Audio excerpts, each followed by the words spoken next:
After a 33-13 shutdown of the Hendrickson Hawks, Westlake moves into the area championship round of the Division II 5A playoffs. Armed with stellar defensive play, the Chaps take on a familiar foe, A&M Consolidated. Westlake seeks revenge from a 35-17 non-district loss to these same Tigers back in September, while Consolidated has eyes for its best season yet. From Waco ISD Stadium in Waco, Texas, it's the Region II 5A area championship between Westlake and A&M Consolidated, and it's coming up next.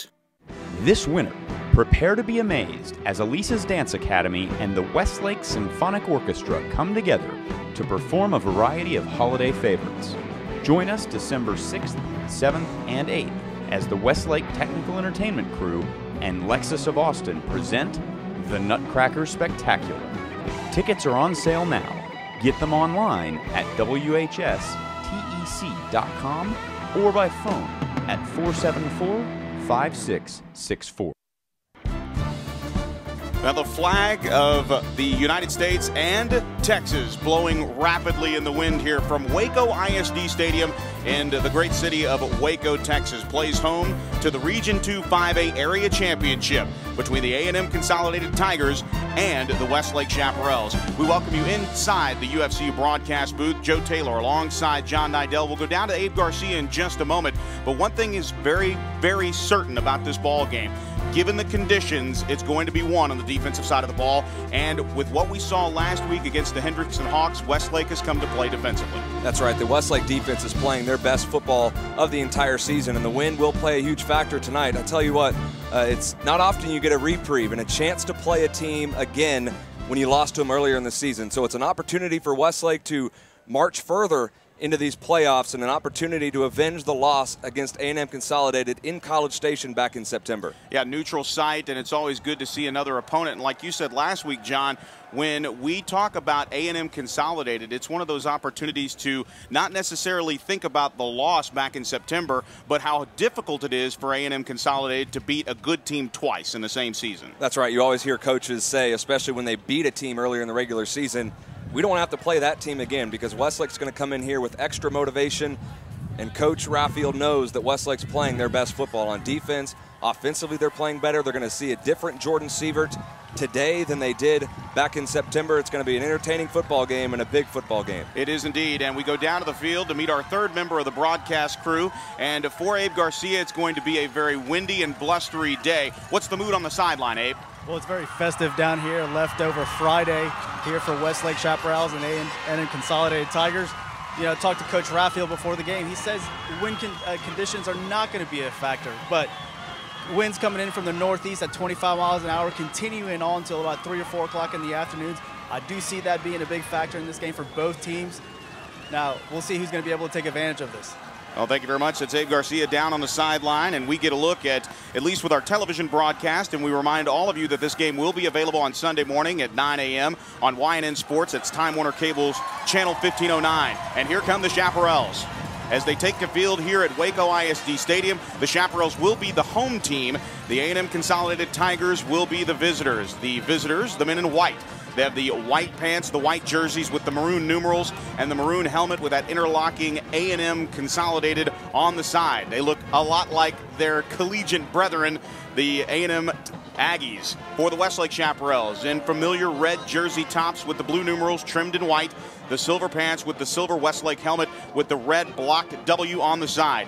We welcome you on all facets of medium, not only live on the radio on our partner back in Austin, AM 1300 The Zone, Sports Talk AM 1300 The Zone, and we bring you live coverage of this Region 2 5A District or 5A Area Championship matchup, John. One thing that comes to mind is just how important taking care of the football is. The Chaparrals had issues. Not only did they have 4 first-half sacks on the quarterback, Jordan Sievert, but also last week they had trouble keeping the ball. Even though they were able to force turnovers, even is the number. Last year at this time, going into the game with Klein Oak, the Chaparral defense was plus 13 on the turnover ratio, now dead even in 2012. Yeah, turnovers have been a big thing for Westlake all year, and that's going to be an important factor of this game. Like you said, A&M Consolidated last week in their 42-24 victory over Klein. Klein actually outgained the Tigers in that game, but Klein lost 3 fumbles in that game, 1 return for a touchdown.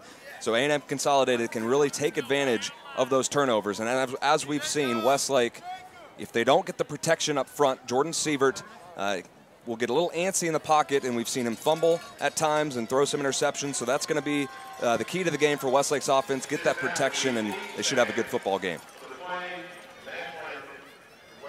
And when we come back, we'll meet the Impact players. They'll be presented by Ticket City. But now let's pause 60 seconds for the playing of our national anthem. We're live at Waco ISD Stadium here for the Region 2 5A Area Championship between the A&M Consolidated Tigers and the Westlake Chaparrals. This is Westlake football. At age 40, attorney and Marine Corps reservist David Little was the picture of health until the left side of his body went completely numb. We were on the phone while he was driving home when he suddenly stopped talking. My dad had a stroke when he was driving me home. I'm just really glad he ended up at St. David's, South Austin. St. David's, South Austin saved my life. Do you know what to do in an emergency? Visit stdavids.com to learn more. This winter, prepare to be amazed as Elisa's Dance Academy and the Westlake Symphonic Orchestra come together to perform a variety of holiday favorites. Join us December 6th, 7th, and 8th as the Westlake Technical Entertainment Crew and Lexus of Austin present the Nutcracker Spectacular. Tickets are on sale now. Get them online at WHSTEC.com or by phone at 474-5664.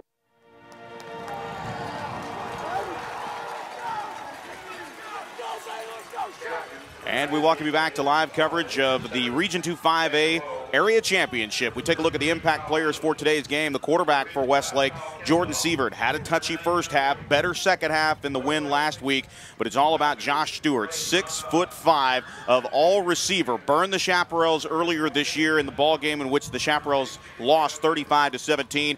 And not only when you get a look at Derek Dick, it's not necessarily the fact that he could come in and be that wild tiger at quarterback. It's not the fact that he's a threat offensively from a receiver set. It's his ability to return the football. And in windy conditions, when the wind is blowing towards the Chaparrals, they will have the opportunity to see what Derek Dick can do. Return game is going to be big for Dick and the athleticism.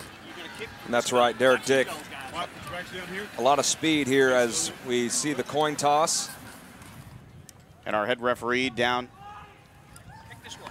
on the field is Keith Hopkins. Our umpire is Richard Shackelford. Charles Derrick is the head linesman. Line judge is Jerry Goolsby, and Stephen Stone is the back judge. And, John, it looks like we are off to the races, and we take a look at those impact players, but now we get a chance to take a look at the starting lineups for the Westlake Chaparrals. And judging by the coin toss. Yeah, Westlake will kick from north to south, and that's big. They'll have the wind here in the first quarter. We'll take a look at the Westlake Chaparral defense right now. Along the defensive line, Justin Miller, Jacob Mansour, the nose tackle, and at right end is Luke Womack. The linebackers on the outside is Karsten Hood and Alec Cohen. Inside is the senior Michael Edwards and Hudson Hall. 69 total tackles for Hudson as he leads the team as a sophomore. On the back end and the defensive backs, Bennett Huddleston hobbled a little bit by an ankle injury, but he is starting today. On the right side is Derek Cohen. In the middle, John Dodd and Jack Meredith, both very good players. And defensively, this is a completely different ball club than when these two teams met a year ago, earlier on in the season. As 35-17, that game was a lot closer than a lot of people realized, John, when you think about it, because Westlake was leading going into the fourth quarter. They got outscored 21-0 in the fourth quarter, a lot of it due to explosive plays. So that's what the Chaparrals will have to watch out defensively. For the Tigers on the offensive side of the ball, the tackles are Stephen King and Dan Havens. Kyle Cavanaugh, the captain up front at that left guard position. Luke Bush is the right guard. Shane Ray is the center. We mentioned the wide receivers. Josh Stewart, 6'5", 180-pound senior, 30 catches, 445 yards, and 6 touchdowns.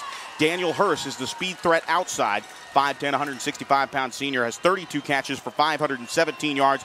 He's averaging 16 yards a catch with 2 scores. Inside, Josh Motley, 350 yards receiving and 2 touchdowns. Tyler Spaw is an interesting and a very emotional story. We'll get into that as well. Xavier Jones is the tailback, and the quarterback is Weston Garner. Xavier Jones is one of the leading offensive players here, and Derek Dick will let this line drive kickoff with the wind in Michael Barton's face roll 8 yards deep as it goes off his right hand, and we are underway. It's a touchback, and A&M Consolidated will have the opportunity here. We mentioned Xavier Jones, 5'8", 190-pound senior, 146 carries, 975 yards, good for just over 6.5 yards a carry, and the 14 touchdowns. He is the X factor, I think, for the Tigers. They can get Xavier Jones going. It will be a good day for the Tiger offense. That's right. Jones had 140 rushing yards against Westlake in the first meeting, but part of that, a 94-yard touchdown run late in the fourth quarter. And it will be Weston Garner calling the shots here on the zone read. The handoff will go to Jones, and Jones is dropped immediately. Actually, that's Brandon Jackson that gets the carry on the initial play of the game. And just like that, the Chaparrals turn away Brandon Jackson. About a loss of a half yard on the play. It'll be second down and 11 here. We mentioned Jackson. He's just as effective as well. 70 carries, 462 yards, and 4 scores. Personnel all over the place. This time it's Jackson to the left of Garner. 3 wide receivers. Now a 2-step drop out of the gun. Firing here to the near side. That pass is caught at the 35-yard line, and it's good for a first down. And a nice grab here on the near side for Daniel Hulse. The 5'10", 165-pound senior grabs that for an 11-yard pickup and a first down out to the 36-yard line. From the left hash, as Garner and the Tigers move from right to left on your radio dial, on your Shap app, and at westlakenation.com. 2 wide receivers each way, and the handoff on the zone read will go to Jackson. Jackson wrapped up by Womack as he rides him out to the 37-yard line. A pickup of 1 yard on the play. Womack there immediately fighting off blocks. Yeah, this Westlake defense really wants to keep that running game within its grasp and not allow any big runs. I mentioned the big run by Jones, and obviously last week the big run, a couple big runs there by Hendrickson to almost come back in that ball game against Westlake. 2 wide receivers to the far side right, 1 here to the near side left. Make it 2 wide receivers. Jackson, the lone setback here, and looking passing to the right. That pass is caught and complete at the 45. Breaking away for a first down and a 16-yard pickup into Chaparral territory down to the 49-yard line. A nice pickup by Cole Anderson. 5'10", 160-pound senior, has 13 catches. That marks his 14th catch. He does have 1 score, and just like that, the drive and the chains are moving for the Tigers. They now line up at the Chaparral 48-yard line along the right hash, and it's first down and 10 for the men in white. 2 wide receivers to the far side right, 2 here to the near side left. On first down and 10 from the Chaparral 48 on the game's opening drive. Option pitch here to the near side, and that pass is going, or that toss is going to Dick, and Derek Dick wrapped up in the backfield, back in A&M Consolidated territory. A huge loss back to the A&M Tiger 46-yard line. No, make it the 48-yard line is where that ball will be placed, and a huge loss as the speed threat of the Chaparral defense bottles up Derek Dick. Yeah, it's John Dodd. It's both the safeties, really. John Dodd and Jack Meredith coming up. Terrific plays there in run support to get to the outside and drop the Tigers for a 4-yard loss. It's a 4-yard loss like John mentioned. Back to pass. Hit as he's thrown is Garner. The ball is up for grabs. Tipped and almost intercepted. But right there battling him for it on the far side was John Dodd and Bennett Huddleston. Huddleston, our Shap of the Week. You'll hear from him on our radio broadcast coming up at the halftime. Despite the little gimpy ankle, he's able to keep step for step with Josh Stewart. The much larger target is Stewart at 6'5". This is just a rebound drill, and it went off the right hand of Stewart and fell incomplete. So it's 3rd down and long, 3rd and 14 from the Tiger 48-yard line. A back on either side as we get a good look at Dick going in motion out of the backfield on a 2-step drop. Here comes the pressure, and he's wrapped up at the 38-yard line. A weak side blitz coming from the corner. Derek Cohen, along with a number of other Westlake Chaparral defenders, including the man up front they call Justin Miller, who has come in the back half of the season. We saw him start for Anthony Patino in the Austin High game, and he has not let off the gas at all. A huge sack back to the 40-yard line, and what a play for the Chaparral defense on 3rd and long to force 4th and 22 and a punt. And backing up here and juggling the punt, now having to run with it, is the punter. And dropped at the 30-yard line. And it's number 62 for the A&M Consolidated Tigers. We'll have to get a good look at who this might be. We believe it's Josh Schechter. And Schechter is the 6', 175-pound junior punter who wears number 64. but it was Derek Cohen that got back there in the middle of it, John. Just an amazing play as we go down to the sidelines and Abe Garcia. Abe? Yeah, you saw Derek Cohen go in there pretty hot. The punter actually fumbled that snap, got able to get Derek Cohen to make the tackle.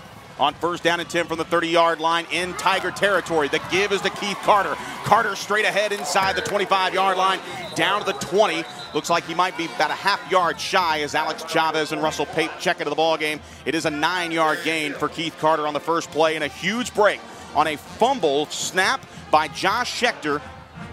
And A&M Consolidated not only going backwards after picking up 2 first downs on the drive, the Westlake Chaparral defense holds, and then a fumbled snap allowed Derek Cohen to get to the football and tackle Schechter at the 30-yard line. And now on 2nd and 1 from the right hash, the men in red move from left to right. Here's the toss sweep to Chavez. Chavez at the 20 has the first down. Still on his feet inside the 15 down to the 12-yard line. A huge first down run for Alex Chavez. Welcome to the area championship round, Alex Chavez, as he says hello to about 4 A&M Consolidated Tiger defenders. Yeah, just love that toss sweep play. And Alex Chavez is a great player to run that play. You see the power running by Chavez.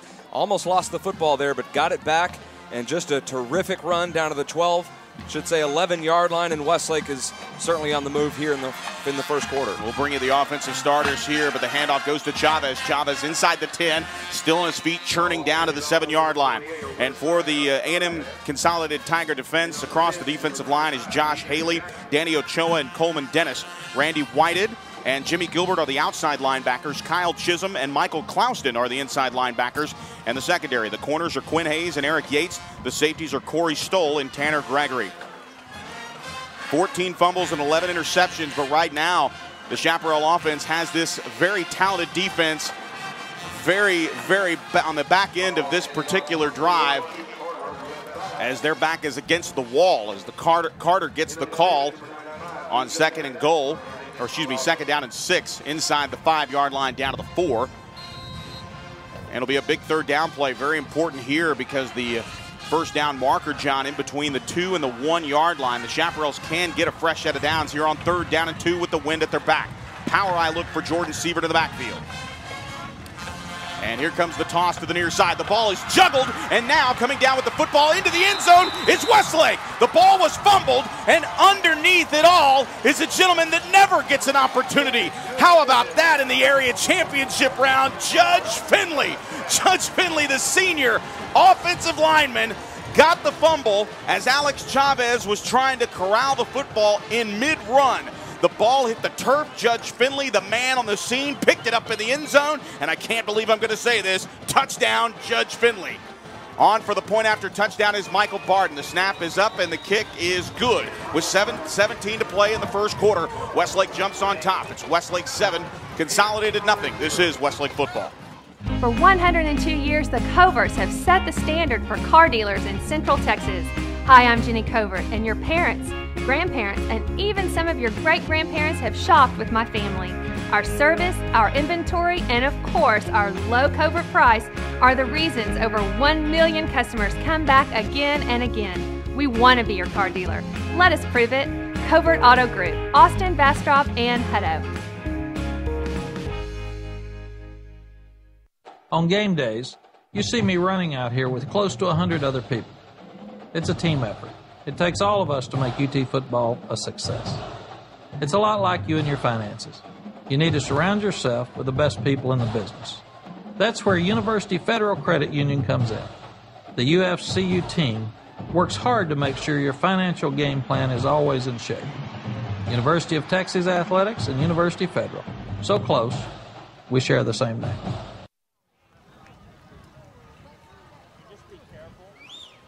And we welcome you back. The Salon at the Domain scoring drive, 5 plays, 30 yards, and what technically is a rushing touchdown for Judge Finley. No yardage gained because he recovered the fumble of Alex Chavez in the end zone, but it's a touchdown nonetheless, and it's brought to you by Salon at the Domain. So 30 yards after the gift there on the fumbled snap by Josh Schechter and the Tigers, and A&M already down. And with the wind at his back, Michael Barton able to serve it up. for the touchback. We go down to the sidelines, and a very happy offensive line, no doubt. That never gets to happen, Abe. Oh, no doubt about it. The big fella actually got some accolades here. He's going to have his name in the scorebook, today after scoring that touchdown. And the wind is playing a factor even in the running game. That toss actually was affected by the wind a little bit. Alex Chavez actually had to catch a change up there. He wasn't able to get it. Fortuitous bounce for Westlake. Very good. 7-0. That's Abe Garcia down on the sidelines, presented by Ticket City. They've been providing fans an unforgettable experience for all sports and championship events for over 21 years. Visit ticketcity.com or call 1-800-SOLD-OUT. Garner on the second offensive possession. It's a handoff to Derek Dick. Dick swaddled up at the 25-yard line. As he makes his way out past the 26 to the 27-yard line, he's finally brought down at the 28. So it's a 3-yard pickup there. A lot of running for Derek Dick as whistles fly, or whistles blow. No flags are flying, though, as some extracurricular activity. Somebody lost their helmet, and I believe that is Jack Meredith that lost his helmet. So he'll have to retreat to the sideline here as he got roughed up a little bit there, as we see Jack jog off the field. And Tate Shaw now into the game at safety for Westlake. And on 2nd down and 6 after that 3-yard gain, or 3.5-yard gain, Garner just fires a quick pass over the middle to Derek Dick. Dick hit immediately at the 40-yard line, and he falls forward to the 41. Nice play there defensively as they tried to go right at Tate Shaw immediately as Jack Meredith came out of the ballgame. Tate Shaw along with the front 7 there to meet him. And we get a good look at the replay here. John almost tipped it, and then coming in and make the play, grabbing the leg was Tate Shaw, and then closing on the play was Michael Edwards. On 1st down and 10 from the 41-yard line, the zone read handoff, and it goes backwards for the Tigers as they fall backwards to the 41-yard line. That time we get the first look at Xavier Jones as we saw Brandon Jackson handle the duty on the first series for the Tigers. Now we see Xavier Jones, and he goes nowhere. Back to the loss of 1 on the play. Backs him up to 2nd down and 11. 2 receivers each way. The ball just inside the right hash mark with 5:56 to go here in the first quarter. That pass tipped and almost intercepted by Derek Cohen. And that pass is incomplete. Derek Cohen finishing the play and tackling Daniel Hurst here on the near sideline right in front of the Chaparral bench. And it's 3rd down and long again as Westlake leads 7-0, courtesy of a fumble recovery in the end zone. Alex Chavez, as Abe Garcia alluded to, the wind affected the toss on the sweep play to the near side. Chavez could not handle it. The ball hit the turf of the end zone, and Judge Finley, the offensive lineman, recovered in the end zone for the game's first and only score.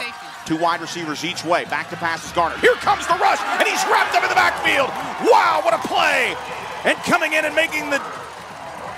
Justin Miller was starting for Anthony Patino, but now Anthony Patino's found his way back into the ballgame. The game's 2nd sack on 3rd down. This time it's Anthony Patino. So pick your defensive end, Westlake fans. It's either Justin Miller or Anthony Patino, both with sacks on Weston Garner. And now we're getting a good look at a backup punter here. Looks like Daniel Zivney. Zivney's got the punt block. That punt is blocked. And once again, Derek Cohen has come in and blocked the punt. The ball is down inside the 20-yard line. But wow, Derek Cohen, how about showing up to play one time as he impacts not only the game's first punt from A&M, he blocks A&M's second. And it's Westlake football in A&M territory. I tell you what, we've been saying it all year. Derek Cohen is simply a playmaker. We see him make the huge play on the receiver on the hitch route down here on this drive. He had the sack on the first drive. He tackled the punter on the first drive, and now the block punt by Derek Cohen. Not sure how the punter there was ruled down. The ball was not even close to being down. The ball was out. Westlake may have had an opportunity to pick that up and score, but nevertheless, another 1st and 10 inside Tiger territory. And now just a toss sweep here to the near side. Leading blockers, and the toss goes to Keith Carter, and just like that, Carter has found pay dirt, but there's laundry on the field. A flag has been thrown, and it's in the area of holding. This one might be coming back, so we might be able to hold off on that 20-yard touchdown run, and it is holding against Westlake. So again, no 20-yard touchdown run there, but with 5:06 to play in the first quarter, Westlake with a 7-0 lead. Special teams has been the difference in the ball game here for the Chaparrals and the Tigers. That's right, and that fortuitous bounce that Westlake got on the goal line, things going right so far here, as the holding call will be marched off 10 yards. But things bouncing correctly for the Westlake Chaparrals early in this game, and that was not necessarily the case in not only the first meeting against A&M, but some of those non-district games But I tell you what, Westlake is playing sharper football as of late, and it's showing right here. 3 wide receivers in the formation, 2 of them bunched up here to the near side, and that handoff is going to go to Rawlings inside on 1st down and 20 from the 30-yard line. Nice little misdirection play there by Rawlings as Rawlings darts forward to about the 27, 28-yard line. You're going to give him a gain of 2, so it'll be 2nd down and 18 here. Just inside the 28-yard line, right around the 27, so technically it's a gain of 3 on the play. It'll be 2nd down and 17 here. Westlake in A&M territory. Same formation here out of the modified pistol. They'll pitch it here to the near side. Now trying to get a block from his quarterback is Carter. Carter turns the corner at the 25-yard line, and he's wrapped up there as he's knocked out of bounds. And a nice defensive play there on the near side as the tackle is made by Ladarius Hill. He's a backup corner, but they've moved him up to play that rover position. And a nice tackle there as he's knocked out of bounds. It'll be 3rd down and 15 after the 2-yard gain. The ball marked at the 25-yard line.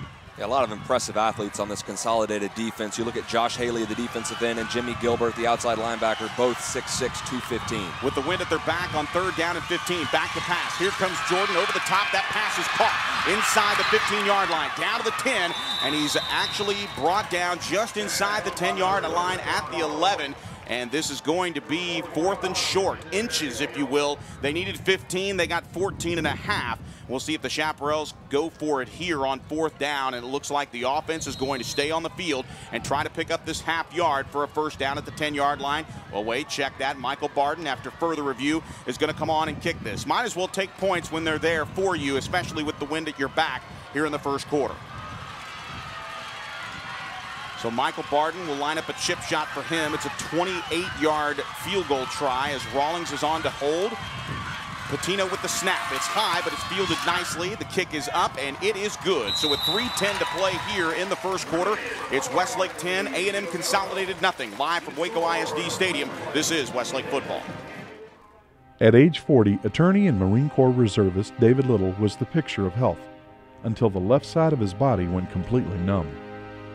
We were on the phone while he was driving home when he suddenly stopped talking. My dad had a stroke when he was driving me home. I'm just really glad he ended up at St. David's, South Austin. St. David's, South Austin saved my life. Do you know what to do in an emergency? Visit stdavids.com to learn more. Beyond companionship, there are other reasons we call dog man's best friend. For years, dogs have been trained to detect all kinds of things, like bed bugs. ABC's bedbug dog can detect bed bugs in the smallest cracks and crevices at any stage of development with amazing accuracy, even more accurate than the most skilled pest specialist. And accurate detection means quicker, more cost-effective elimination. If you suspect a bedbug problem, call us, ABC Home and Commercial Services, specialists for your environment. Welcome back as we come to you live from Waco ISD Stadium, the jewel of Waco, if you will, from the high school level. This is just an absolutely gorgeous complex here as we welcome you to live coverage of Westlake and A&M Consolidated here as the wind has blown the ball off the tee for Michael Barden as he'll kick off from left to right for the 3rd time in this ball game. The Salon at the Domain scoring drive, 3 plays, only went 9 yards after the 10-yard holding penalty on the first play of the drive. Backed up the shafts, but 28 yards and the wind behind him, and Michael Barden able to knock that one through. It's 10-0 as Westlake takes the 1st quarter lead, and once again, the wind has blown the ball off the tee, so we'll see if Michael Barden will get a holder, and he will. After nonstop football, sometimes a mini vacation is just the right play to call. So when you just want to get away from some U time, head to the Salon at the Domain. Open 7 days a week. Just simply choose your day to get away. It's located next to Dillard's across from Maggiano's Italian Restaurant, and it's so easy to find. Save this number into your phone right now. It's 832-8000. That's 832-8000. Or visit their website at salonatthedomain.com. The Salon at the Domain is Westlake owned and operated, and their promise is simple. You'll never have a bad hair day. So Carson Spencer, one of the gunners on the outside, will come in and hold for Michael Barden to keep the ball on the tee. And it is whipping at about 26 miles an hour from the back of the helmet of Michael Barden. He'll kick this one out, and he'll kick it up the berm. It's almost a 45-degree angle, if you will, straight up to the flagpoles that adorn either side of the scoreboard here. Again, this is the home of the Waco Lions and the University Trojans, both out of Waco ISD. A fabulous complex here, and after 2 straight mishaps on special teams, specifically the punt team. A&M Consolidated finds itself down 10-0 as Weston Garner comes out for what is his third series. 2 wide receivers here to the near side left, 2 to the far side right. Just a quick strike pass to the outside to Spall.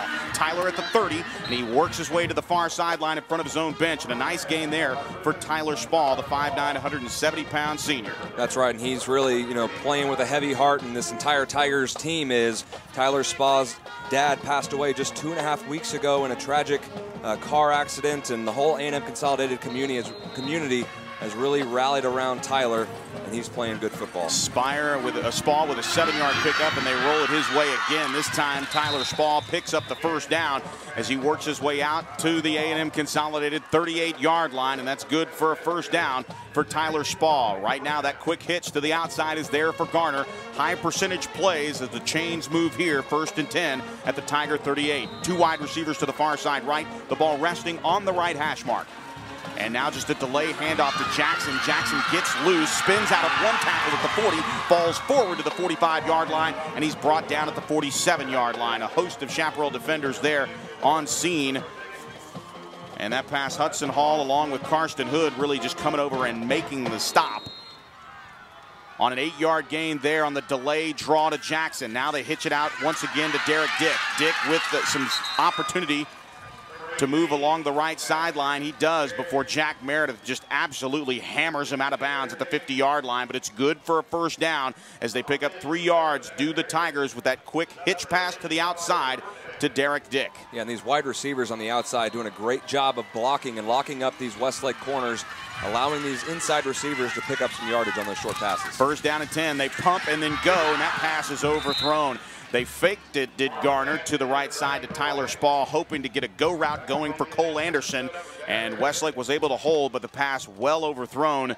Cole Anderson was going to have to run about a 4.15 to get to that football as Garner just fired it. It's incomplete. It'll be 2nd down and 10 from midfield.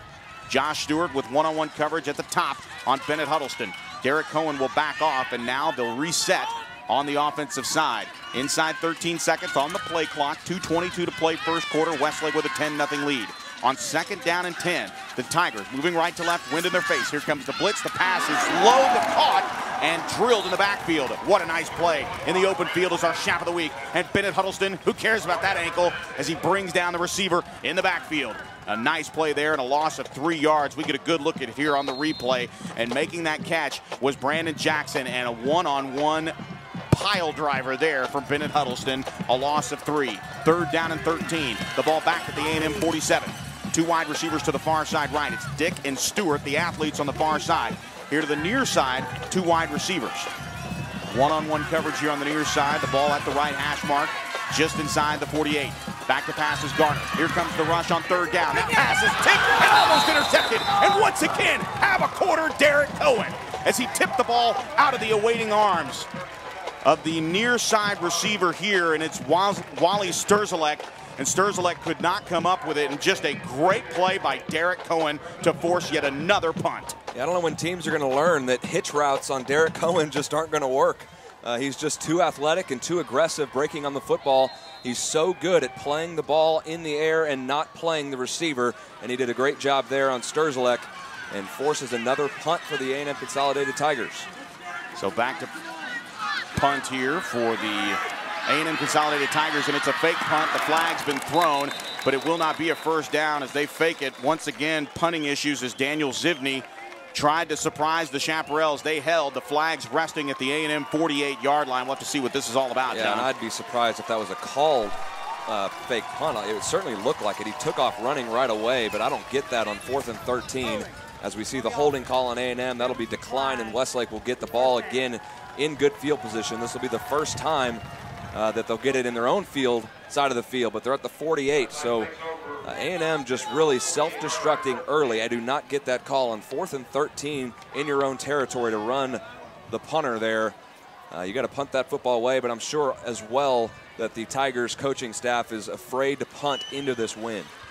Brian Cope, the offensive coordinator here for the A&M Consolidated Tigers. We'll have to figure something out. With a handoff going to Carter. Carter with nice running room here on the near side, inside the 45-yard line, down to the 43. Make it the 42-yard line as he runs right behind the right side of that offensive line. playing very well early on as Carter jogs off, as he's a little gimpy there coming off, as Patrick Elliott, Brandon Box will line up as receivers to the far side left, one here to the near side right.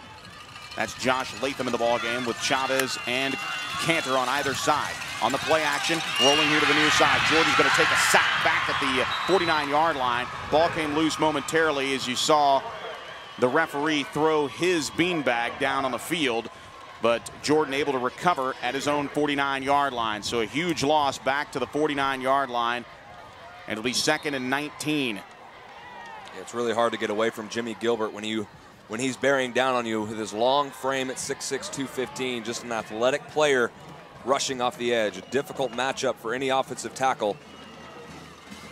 Two wide receivers to the far side left, one here to the near side right. Bunched up is Latham, back to the right side of Jordan. Here comes the weak side blitz, and he's going to be wrapped up again.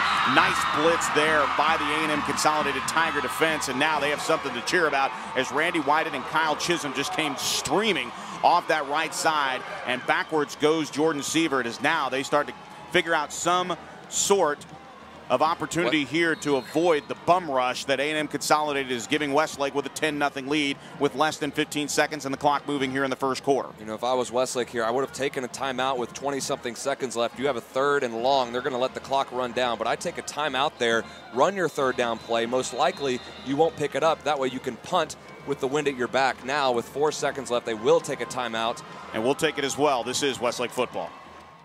This winter, prepare to be amazed as Elisa's Dance Academy and the Westlake Symphonic Orchestra come together to perform a variety of holiday favorites.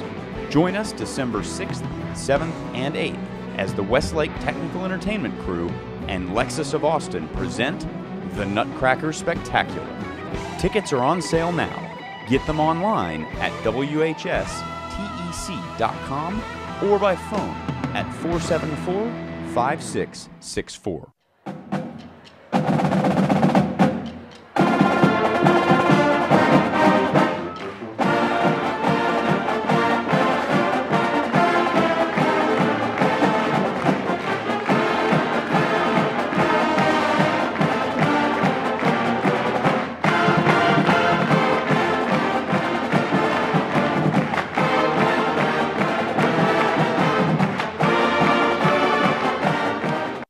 Going to punt on 3rd down, and he will with the wind at his back.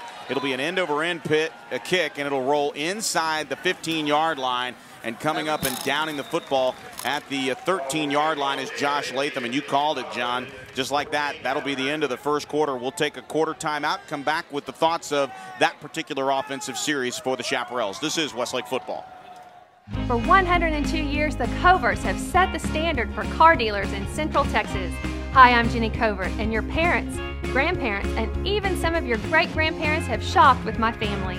Our service, our inventory, and of course, our low Covert price are the reasons over 1 million customers come back again and again. We want to be your car dealer. Let us prove it. Covert Auto Group, Austin, Bastrop, and Hutto. The Steam Team, your #1 choice for cleaning residential and commercial carpet, tile, and wood flooring, upholstery, air ducts, and more, including 24-hour emergency water and fire damage restoration. The Steam Team is an Austin original, locally owned and operated since 1983. All employees are trained and certified by the Institute of Inspection, Cleaning, and Restoration. We guarantee our services and will do whatever it takes to please our customers. Call 451-TEAM or online at thesteamteam.com. And we welcome you back after the first quarter is over. Westlake clinging to that 10-0 lead on a 3rd down punt, rolls inside the 14-yard line, and that's where the A&M Consolidated Tigers will start with now about an 18-mile-an-hour wind at their back as Dick goes in motion. Looking here to the near side is Garner. Firing over the middle, and that pass is intercepted. Hudson Hall has picked it off, and Hudson on his feet inside the 10-yard line. What a huge development for the Chaparrals as the sophomore comes up with his first interception. Huddy with the pick, Westlake football. The sophomore, Hudson Hall, comes up with possibly the play of the game. We will see at the end of this game how important this play is, but just the pass, and the quarterback, Garner, did not see Hudson Hall dropping into coverage in the zone, and Hudson Hall picked him off and returned it to the 7. Just a huge play here as Westlake moving into the wind, but will not need to air it out as they start here from the 7-yard line, and a good decision there by Coach Allman to punt there on that 3rd down. Now box in motion here. The handoff will go to Chavez, but he's wrapped up right at the line of scrimmage. He may have gotten back to the 8, so it'll be a loss of 1.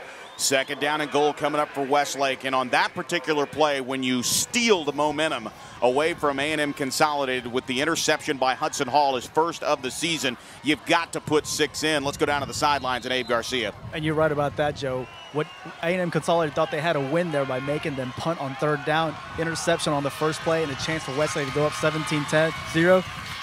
Power eye look here is rolling right is Jordan. Jordan has a turn at the 5 at the goal line, and Jordan Sievert has used his 6'4", 218-pound frame to get into the end zone. Touchdown Westlake.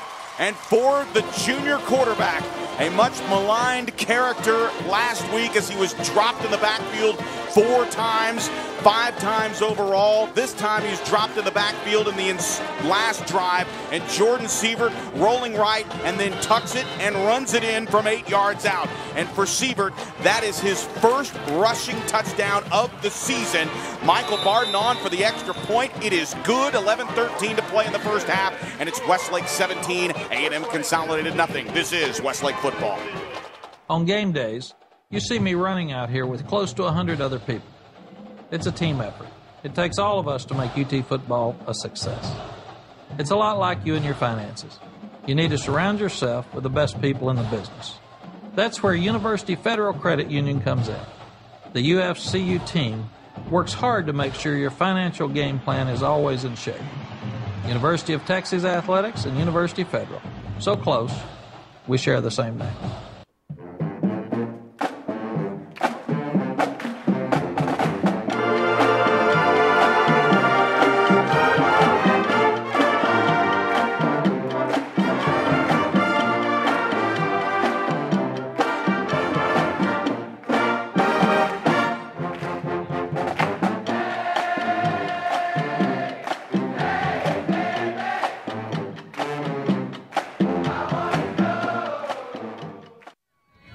And we welcome you back on the scoring drive for the Westlake Chaparrals. A 2-play, 7-yard drive. It was an 8-yard touchdown run by Jordan Sievert after on the first play of the drive, Alex Chavez was driven backwards a yard. An 8-yard touchdown run for Jordan Sievert. The Salon at the Domain scoring drive after nonstop football. Sometimes you just need a mini vacation, and it's right play to call. So when you just want to get away for some U time, head to the Salon at the Domain. They're open 7 days a week. Simply choose your day to get away. Find them on Facebook. Search facebook.com for Salon at the Domain and like their page now. It's 832-8000 is their phone number. Plug that into your phone. And hey, after tomorrow, a lot of the Westlake faithful not able to enjoy Black Friday with the shopping experience. You can definitely head to the Domain. And then when you need that time out from all the shopping, head over to the Salon at the Domain, where you never have a bad hair day. Salon at the Domain, Westlake owned and operated. Michael Barden set to kick off here as he will do so for the first time into the wind, and it is picked back up. The wind right in his face at about 25 miles per hour. Holding the ball is Derek Cohen. He gets his one up, and it hits the wind, and it'll fall at the 25-yard line. It's touched! That's a live football, and Westlake has it! Westlake has it at the 30-yard line! Once again, special teams strikes, and the Chaparrals take over on the A&M 30-yard line. Westlake football.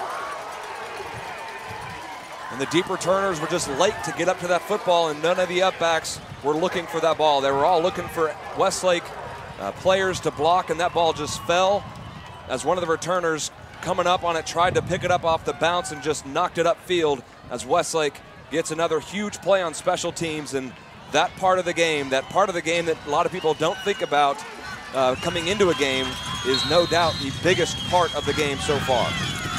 On first down, the handoff will go on the zone read play, and bottled up in traffic was Keith Carter as he could not pick his feet up. So it'll be a loss of one on the play as he comes down at the 31-yard line in A&M Consolidated territory. Now you have to get it close here with the wind. We saw has about a 25-yard effect on Michael Barden's kickoff, so we know that the wind will be an issue here headed this direction for the Chaparrals with a 17-0 lead, and the ball back after an interception by Hudson Hall gave Westlake 7 points courtesy of an 8-yard touchdown run. And on the ensuing kickoff, Derek Dick was the man that touched the ball, and he got blocked out of the play. The ball was live, And Westlake able to fall on it at the 30-yard line. But now a 1-yard loss play puts Westlake in the pistol formation right in the middle of the field on 2nd down and 11. Out of the pistol formation, rolling here to the near side. Jordan looking over the middle, and that pass is incomplete. Intended for Brandon Box. At least he was the closest receiver, and it looked like they got off just a bit there on the timing. 3rd down coming up for Westlake. Yeah, he had Brandon Box going deep, John Rhodes on a post, and then Zach Dansby a little shorter around the 20-yard line, and it just kind of split all 3 of those guys. No one was really close to that football, but going into this win, you probably need to get maybe the 15-yard line, maybe the 18. I wouldn't think anything longer than a 35-yard field goal would be really realistic, even for Michael Barden. 2 wide receivers each way on 3rd down and 11 from the A&M 31-yard line. Now the delayed draw, and the handoff goes to Cantor. Cantor's going to lose yardage back to the 32-yard line, a loss of 1. A nice play up front defensively there for the Tigers, and getting in and making the pop was Jimmy Gilbert. Once again, we've called his name a couple of times. It's very difficult to stay away from that young man. And now it's 4th down. We're going to see Keith Carter come back into the ball game. And from this vantage point, John, it's not necessarily off the books that you don't just try to go for it here on 4th down on an incomplete pass. This is pretty good field position defensively here for Westlake to see if your defense can hold. They will run it on 4th and 12, going towards the end zone, and that pass is overthrown. Intended for Box yet again. Quinn Hayes was there, the 5'9", 165-pound junior who does have 1 interception on the season. He was blanketing Box, and it will be a turnover on down. So playing the field position game here and playing it brilliantly are the Chaparrals, as A&M has been unable to really put any kind of message together. Now the A&M Consolidated Tiger offense jogging back onto the field with what is potentially their best field position of the ball game. Out at the Chaparral 30, well, right around the Tiger 31 to 32-yard line. The defensive line for the Chaparrals, they'll be at the 32-yard line. And on 1st down and 10 with the wind behind them, they'll send Derek Dick out of the backfield in motion. They'll swing it out to Dick's direction, and that pass is incomplete. Just in front of Derek Dick, and it's incomplete. 2nd down coming up for A&M Consolidated.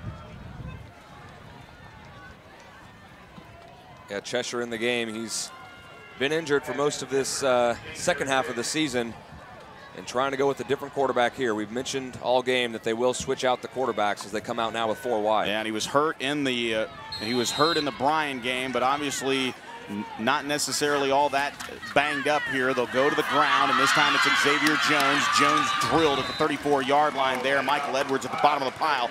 He got in initially along with Karsten Hood to drop Jones after about a 5-yard gain out to the 31-yard, or excuse me, the 36-yard line. So it's a 5-yard pickup along that left hash, sets up 3rd down and 6. And A&M was able to hurt Westlake with a lot of deep passes and really just through the air all game in the first meeting. I don't know if that's going to be able to happen today with this win. On the snap, Cheshire to hand it off to Jones. Jones wrapped up at the 36, but falls forward to about the 38-yard line, spinning out of 1 tackle there, and Jacob Mansour able to get at least 1 paw on him as he spun forward to the 38-yard line. The senior captain up front, and it's 4th down again. So the defense holds here as Cheshire favors more of a ground attack after Garner threw the interception to Hudson Hall. They favored Cheshire, and that's right now the run game policy here for Dave Raffield and Brian Cope. And that just shows you what the wind is doing just in the play calling of A&M Consolidated right now. Is here comes the punt. 4th down and 4, and they let Schechter punt it away. It'll be a nice rolling line drive punt, and it'll roll inside the 20 down to the 15 and roll dead inside the 10 as it continues to roll that oblong shape of the football down to the 8-yard line. So a nice job there by Schechter as he drills it inside the 10-yard line and just lets it roll. This is very important, these final 8 minutes in this second quarter for the Westlake Chaparrals. They need to, I would play it pretty conservatively going into this win. I think we saw what A&M Consolidated, how important that win was and how much of a factor it played in the punting game, in the passing game. And I think it really just played with the psyche of the special teams and the A&M Consolidated offense. Westlake now backed up to their own 8, need to be careful here. And on the handoff, trying to get back to the line of scrimmage, and does so successfully on that right side, is Keith Carter. Carter picks up about a yard. It'll be 2nd down and 9. Actually, it picks up a couple of yards. Ball out to the 10-yard line before he's knocked down, just before the apron there on the outside. Plus, we saw the throws from Jordan Sievert on that last drive going into this wind really affected his throws. It was, I think he tried to overcompensate a little bit at times, and really not a lot of accuracy on those throws thanks to this 25-mile-an-hour wind going right in their face. Power eye look here on second down, and toss will go here to the near side, out to the 10 to the 11-yard line as Chavez gets the toss. And Alex Chavez able to move the ball out to about the 12-yard line, so it's a pickup of 2 yards on the play.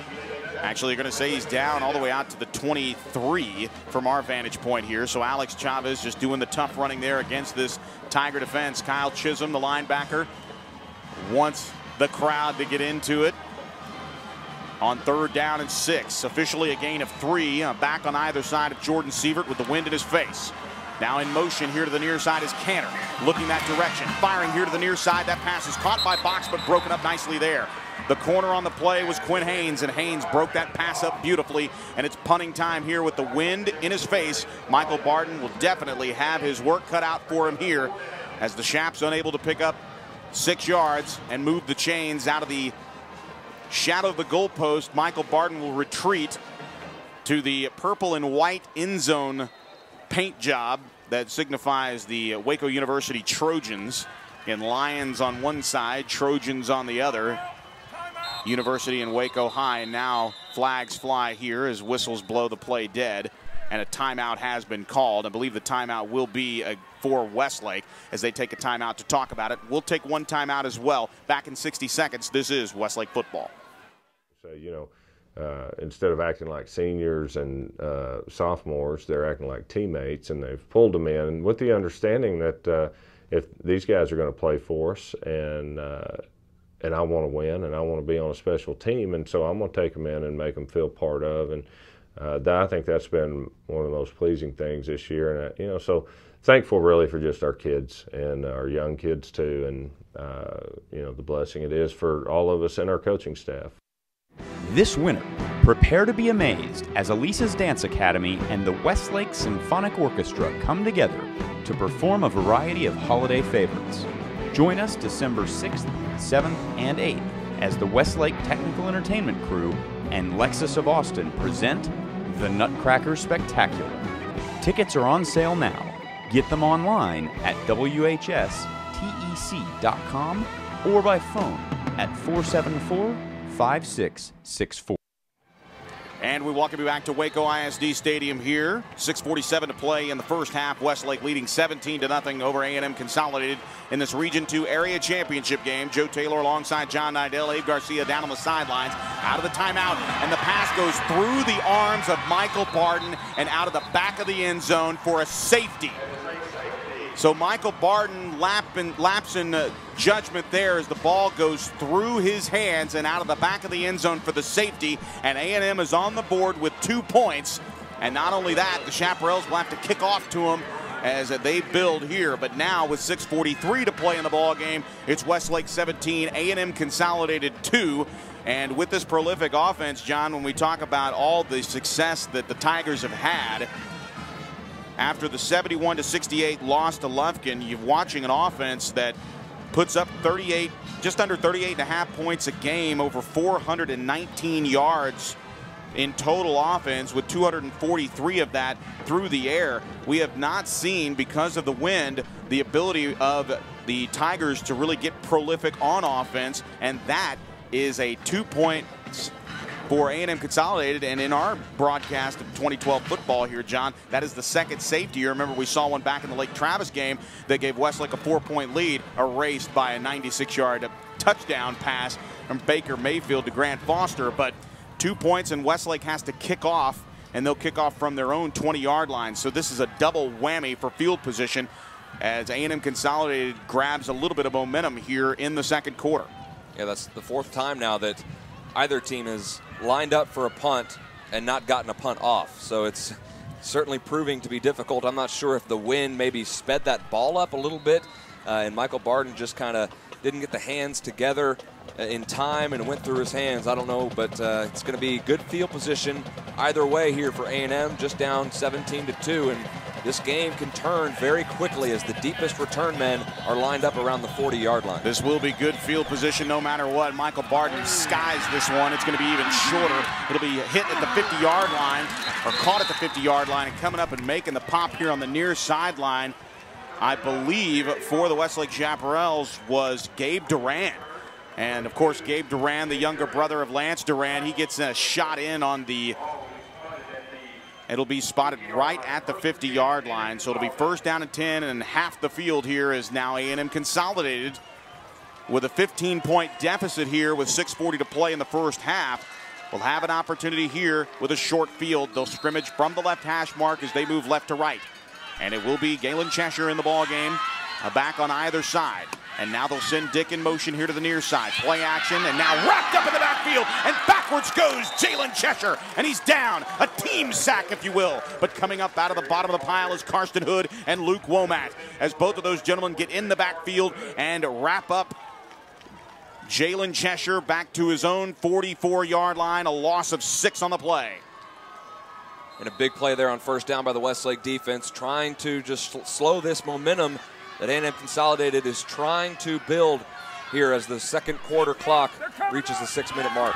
And now going to the far sideline is Cheshire, and intended was Hulse. Daniel Hulse was guarded nicely there on the back end as that pass was overthrown into the A&M bench. And there's not a lot of room between the concrete wall of the front of the stands and the apron. I tell you what, these guys have to get in single file line like they're going to lunch in the cafeteria, as it is close confines here at Waco ISD Stadium.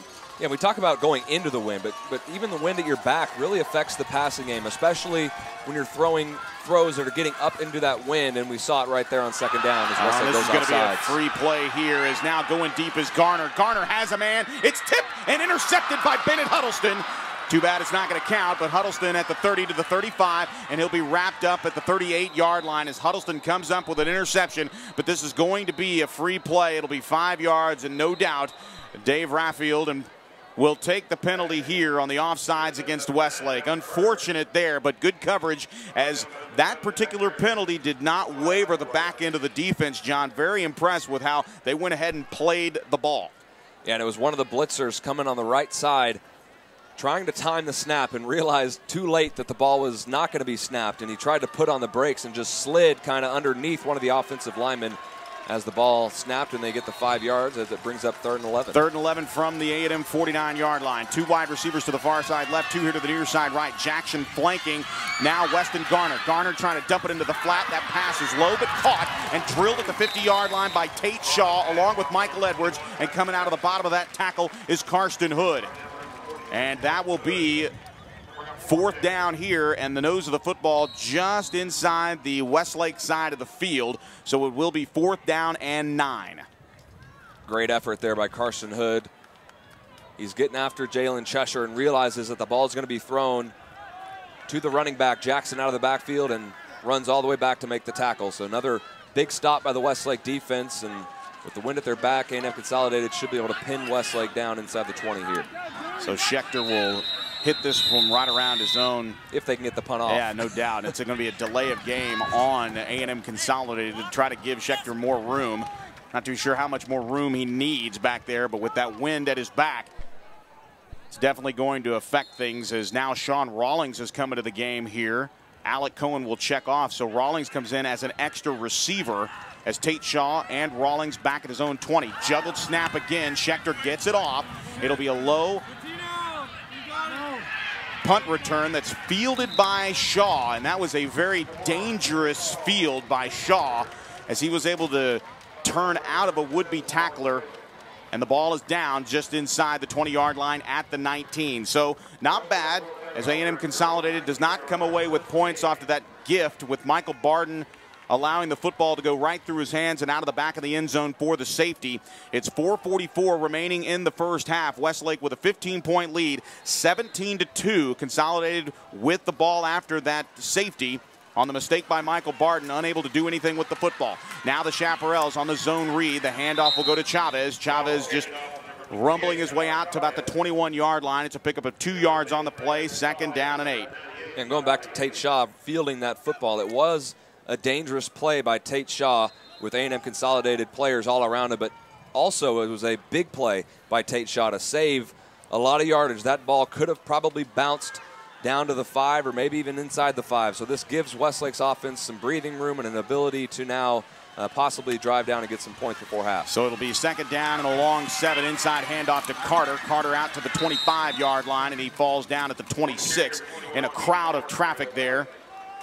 And it will be 3rd down coming up for Westlake. The ball along that right hash, just outside the hash mark at the 26-yard line. I think if you ask Coach Allman, I think he'd be perfectly happy going into the locker room up 17-2. I think both teams need to take advantage of their offensive opportunities when they're moving north to south in this football game this afternoon here in Waco. 17-2 the score on 3rd down and 3. The ball at the right hash mark, a back on either side as they roll the pocket here out of the shotgun. Firing here to the near side, and that pass is caught at the 37-yard line, make it the 38-yard line by Patrick Elliott, and that moves the chains for the Chaparrals. A 12-yard pickup there and a 1st down for Patrick Elliott. And those are the kind of passes that both teams are going to need to throw in this football game. Passes that are on a rope, on a line, just straight to the receiver. Just a 10, 11-yard pass there to Patrick Elliott. Didn't get that ball up in the air, so the wind really didn't have an opportunity to affect that football as Westlake picks up a big 1st down here. Out of the pistol formation, they'll roll the pocket here to the near side, and on the toss, that toss taken by Chavez out to the 40-yard line, and he's met there by Kyle Chisholm, a 2-yard pickup for Alex Chavez. It'll be 2nd down and 8. Sean Rawlings checking into the ball game now. He'll act as backing up into the backfield like he's going to be a tailback. This might be an interesting situation here. Saw some very interesting play calls in practice yesterday on Thanksgiving morning that involved a reverse. Let's see what happens here with Rawlings in the game as a slot receiver. They'll roll the pocket here to the near side. Now the pass is thrown to the near side to Brandon Box, and that pass overthrown and incomplete. It'll be 3rd down with 2:31 remaining here in the 1st half. In Westlake with that 17-2 lead over A&M Consolidated. The only points on the board for A&M Consolidated, courtesy of Michael Barden, as he watched a wind-aided snap go through his fingers and out of the back of the end zone. But the Westlake defense would hold on A&M Consolidated, and now Westlake with the ball back at their own 40-yard line on 3rd down and 7. A wide receiver to the far side of the field, one here to the near side, and a pistol formation out of the play action here to the near sideline. That pass is delivered high and incomplete for Brandon Box. And once again, Jordan Sievert having his issues trying to gauge the wind as he throws into it, that time putting a little bit too much on the pass, and it's 4th down for Westlake. Yeah, and a great route, too, there by Brandon Box. Good coverage, but a good route. He was open for a split second. Jordan Sievert just throwing that ball a little high, and the wind caught it. It was a fluttering pass. Quinn Haynes there defensively. Now Barden back to punt. He'll watch his pigskin hit his hands, and now he'll deliver just a short end-over-end kick that'll roll inside the 30, down to the 26-yard line, and stop there just shy of the 25. So both teams here with the wind really wreaking havoc on their play calling will opt to play the field position game. But right now, a turnover with the interception by Hudson Hall early in the 2nd quarter. The 8-yard touchdown run by Jordan Sievert really put this game in place for the Chaparrals as they lead 17-2 here in the area championship round of Region 2 5A play. And rarely are you going to celebrate a 34-yard punt, but a heck of an effort there by Michael Barden. 2 wide receivers each way. A hard snap of the ball hit the turf. Picking it up off the turf is Xavier Jones, and he's wrapped up at the 25-yard line. Barely gets back to the line of scrimmage there as the Chaparrals may have jumped, but no flags as they got back on the field. On their side of the field, I should say, with the nose of the football grazing that 26-yard line. So it'll be 2nd down and 10 with 1:59 to play in the half. 2 wide receivers each way for A&M Consolidated. And once again, it's Garner in the backfield. They send Derek Dick in the motion into the backfield, and the handoff will go up the middle to Jones, and Jones has nowhere to go. He is stuck. Alec Cohen there getting an initial hit on him at the 27-yard line as he picks up 1 yard, and Michael Edwards there as well making the tackle. Cohen there to make sure that Jones didn't get out of Edwards' tackle, and now a line change here as we've seen Justin Miller check into the ball game along with Anthony Patino. Tate Shaw in the ballgame as well as a safety. Yeah, we don't see Josh Stewart, the big wide receiver, on the field either for A&M. On 3rd down and 9, here's the snap, the play action, and now the pocket will swallow up the quarterback, and it's Jacob Mansour, the senior, getting his licks in and dropping the quarterback at the 20-yard line. A loss of 7 on the play. And with that, Westlake's 4th sack of the half, and it'll be a timeout for Westlake. We'll take it as well. This is Westlake football. At age 40, attorney and Marine Corps reservist David Little was the picture of health until the left side of his body went completely numb. We were on the phone while he was driving home when he suddenly stopped talking. My dad had a stroke when he was driving me home. I'm just really glad he ended up at St. David's, South Austin.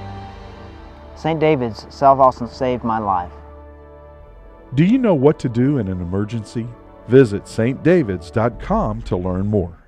This winter, prepare to be amazed as Elisa's Dance Academy and the Westlake Symphonic Orchestra come together to perform a variety of holiday favorites.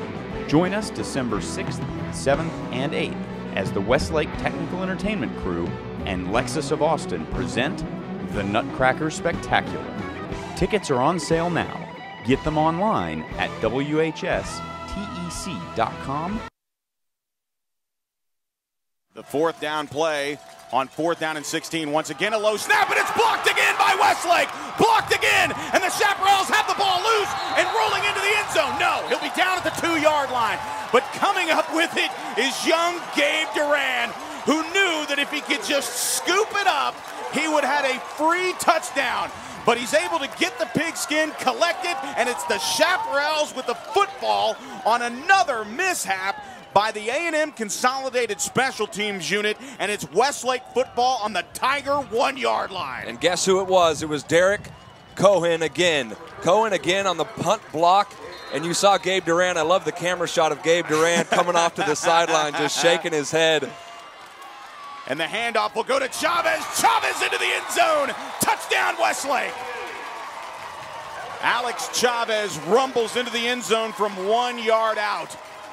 And just like that, the Chaparrals play field position and special teams and get a gift once again inside the Tiger 10-yard line, and they come up with 6. Touchdown, Westlake.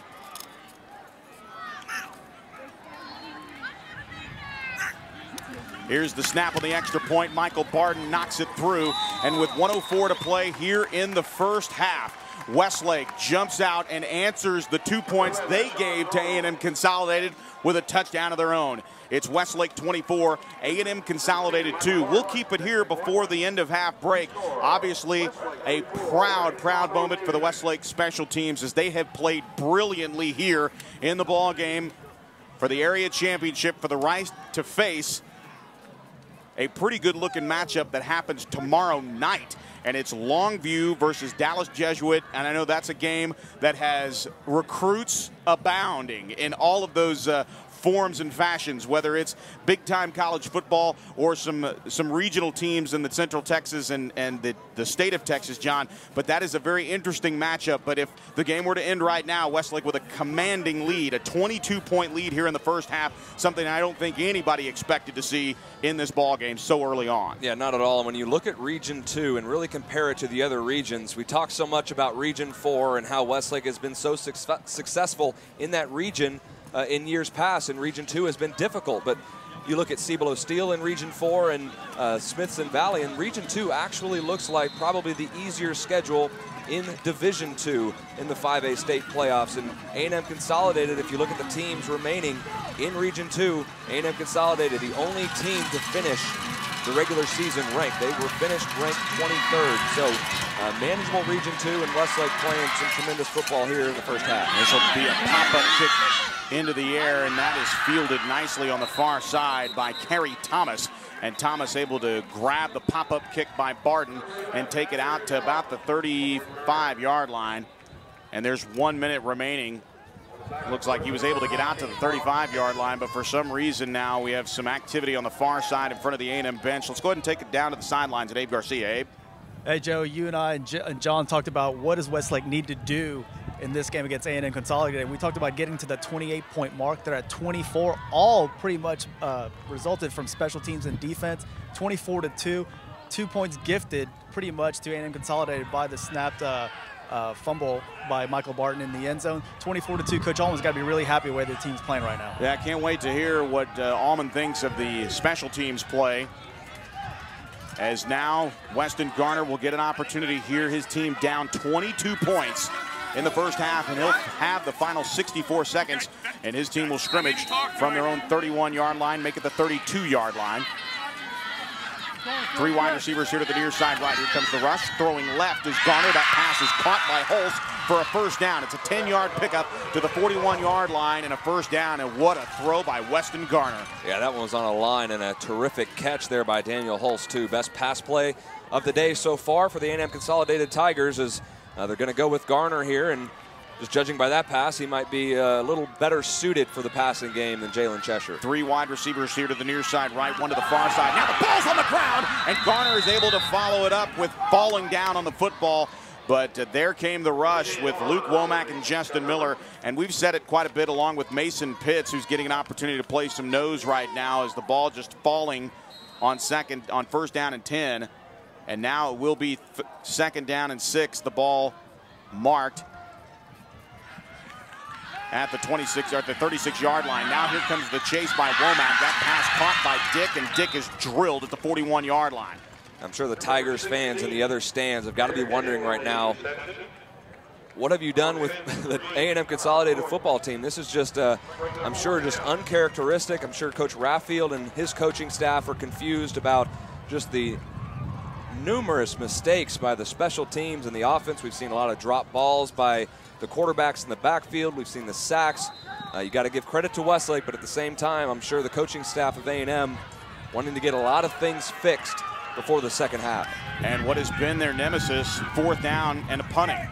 Zivney on to take this one right around his own 30. Again, it's a low snap. He's able to field it cleanly and gets an absolute beauty of a punt, but it might be a little too good into this wind as it goes out of the back of the end zone. And Westlake will have 21 seconds, and we'll have to see if, really, when you think about it, what might be a good opportunity here, John, would be to just take a knee and head to the locker room. Yeah. Because right now, I'd actually run the football if I was Westlake with 21 seconds, unless I'm just thinking, I'm looking at those 3 timeouts that A&M has going into the wind at the 20-yard line, and you take a couple knees, let's say you get down to the 15, there might only be around 10 or 8 seconds left, but I'm sure A&M would take those timeouts and at least make Westlake punt the football, as they will come out in the kneeling formation here. Yeah, they're in victory formation here, and it looks like Jordan's going to take a knee. He does, and that will do it. It looks like, well, we might see A&M Consolidated take a timeout, but I don't think they're going to. They're going to take it to the locker room as well.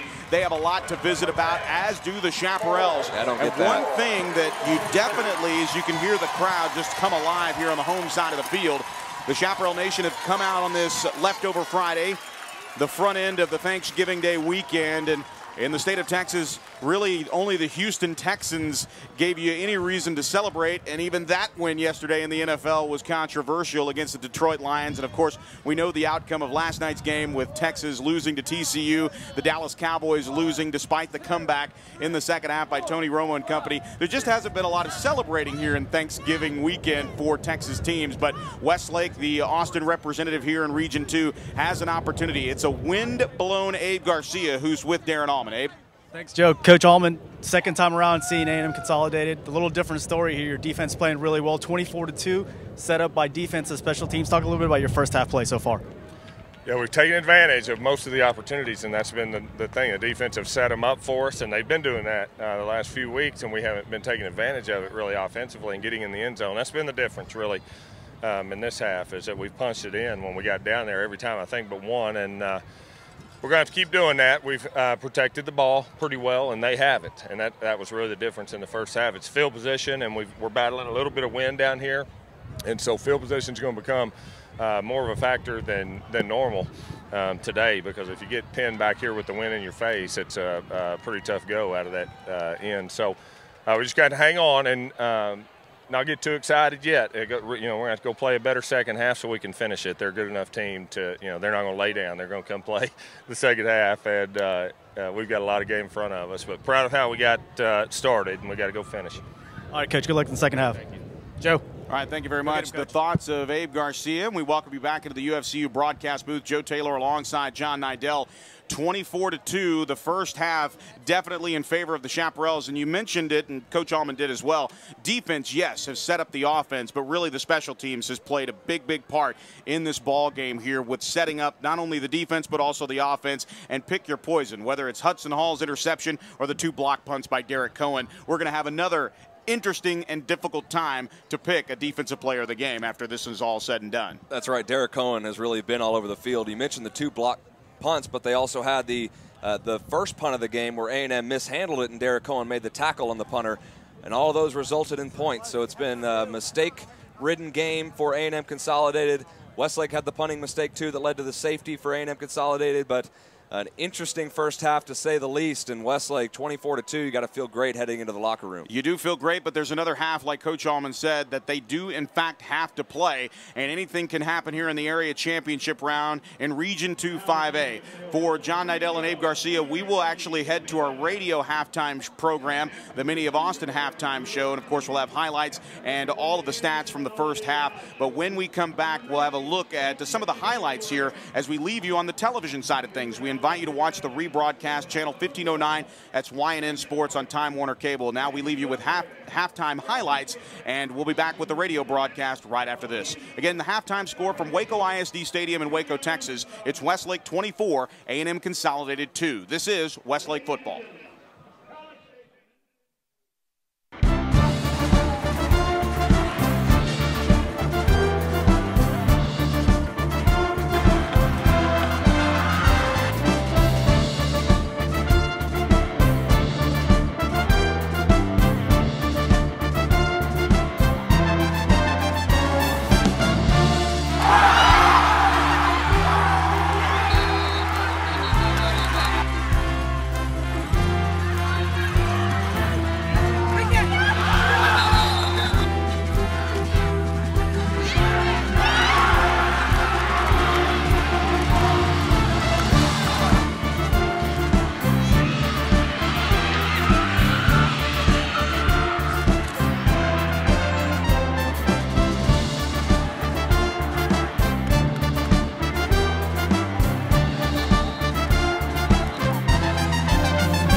We welcome you back inside the UFCU broadcast booth. Joe Taylor alongside John Nidell. Abe Garcia down there on the sidelines.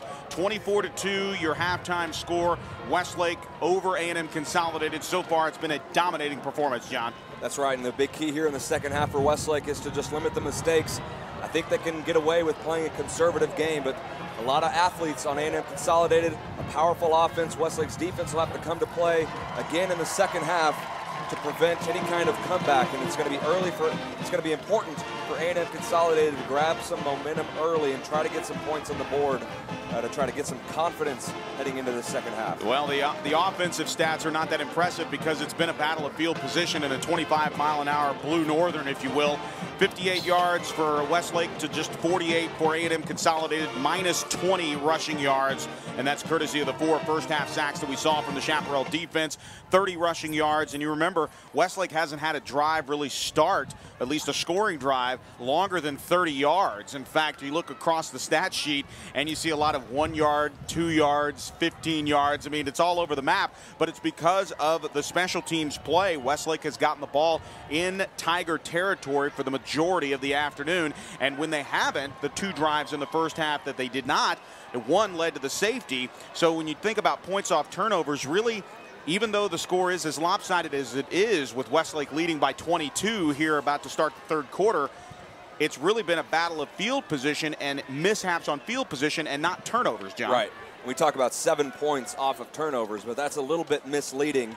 Really, all of Westlake points are coming off of mistakes by A&M Consolidated. Those punt blocks and the mishandled punts are not counting as turnovers, but you might as well count them as turnovers. As we mentioned, a 30-yard scoring drive, and the other scoring drives for Westlake, a 9-yard scoring drive and a field goal, an 8-yard or a 7-yard scoring drive and a touchdown, and then a 1-yard scoring drive and a touchdown. So it's really been mistakes by A&M Consolidated, but give Westlake credit. There's been times this season where they've struggled in the red zone to convert to convert touchdowns, and they've done that very well in the first half to get this 24 points on the board. And it will be Dylan Moore to kick it off here as he relinquishes his duties as a punter, but he will kick off, and he'll kick off from left to right here in the third quarter as it's a high end-over-end kick that'll send Tate Shaw 5 yards deep. He'll down it in the back of the end zone. And it will be first down and 10 for Westlake, as the Westlake Technical and Entertainment Crew and Lexus of Austin are proud to present the Nutcracker Spectacular on December 6th, 7th, and 8th. Folks, you do not want to miss this production. Tickets are on sale now. Visit WHSTEC.com. That stands for Westlake High School Technical and Entertainment Crew. So just remember the first letters, WHSTEC.com. Make your plans now and purchase your tickets. On the first snap of the third quarter, the handoff will go to Chavez. Alex Chavez out past the 25-yard line to the 27, and he'll be knocked down at the 29-yard line, a pickup of 4 yards on the play as Keith Carter and Patrick Elliott check into the ballgame. And Westlake's playing so well today, I'm not sure it would have mattered, but that opening, the coin toss, I think really had a big factor in this football game. I mentioned it pregame. Whoever is going with the win in the fourth quarter is going to have a big advantage, and that is Westlake, and they also had the win in the first quarter, and that allowed Westlake to get good field position early. The handoff will go up the middle here to Carter. Carter just diving forward to the 33-yard line, just inside the right hash mark, as Westlake comes out. Once again, they're adorned in red. The red jerseys with the blue numerals trimmed in white. The silver pants with the silver helmet with the red blocked Westlake W on the side. A&M Consolidated in the white jerseys, the maroon numerals, the white pants, and the maroon helmets with the interlocking ACM as their logo on the side. As Westlake now facing a third down and 3, and the ball marked just inside the 34-yard line, just inside that right hash mark. Jumbo set here as the handoff will be faked. Now, Siebert going down the middle, has a man! It's Russell Pape! Are you kidding me? Pape to the house! 10, 5, goal line! Touchdown, Russell Pape! Wide open! A 68-yard strike to Russell Pape, who's into the end zone. We visited with him as our Shaft of the Week to open the 2012 season, and here in Game 12 in the area championship, Russell Pape has found pay dirt. Touchdown, Westlake. And you want to talk about a heck of a play call on third down and 2 with your power personnel in the ball game. Russell Pape at fullback, and they just ran him straight down the middle of the field. No linebacker picked him up, and a beautiful pass into the wind by Jordan Siebert as Michael Barden tacks on the PAT. And that will tap a pretty good drive right there on third down. 10:34 to play here in the third quarter. It's Westlake 31, A&M Consolidated 2. This is Westlake football. For 102 years, the Coverts have set the standard for car dealers in Central Texas. Hi, I'm Jenny Covert, and your parents, grandparents, and even some of your great-grandparents have shopped with my family. Our service, our inventory, and of course, our low Covert price are the reasons over 1 million customers come back again and again. We want to be your car dealer. Let us prove it. Covert Auto Group, Austin, Bastrop, and Hutto. On game days, you see me running out here with close to 100 other people. It's a team effort. It takes all of us to make UT football a success. It's a lot like you and your finances. You need to surround yourself with the best people in the business. That's where University Federal Credit Union comes in. The UFCU team works hard to make sure your financial game plan is always in shape. University of Texas Athletics and University Federal. So close, we share the same name. And we welcome you back. A 3-play, 75-yard drive. Took 1 minute and 26 seconds off the clock. A 68-yard touchdown pass to Russell Pape, his first touchdown of the season. As Michael Barden on for the ensuing kickoff. And again, he's into the wind with this particular kick, and it'll be fielded by Kerry Thomas. Thomas fields it at the 20 and advances it out to the 31-yard line. So it's a return of 11 yards, and it will be A&M Consolidated's offense to come onto the field. We'll wait to see who the quarterback of record is going to be, but now it's a virtual passing game here for the Tiger offense as Weston Garner proves to be the guy with the wind at his back to be the better passer of the two quarterbacks, the two senior quarterbacks. We saw Jalen Cheshire earlier on in the ball game, but it does look like Weston Garner is going to take snaps here with the ball marked at the 31-yard line.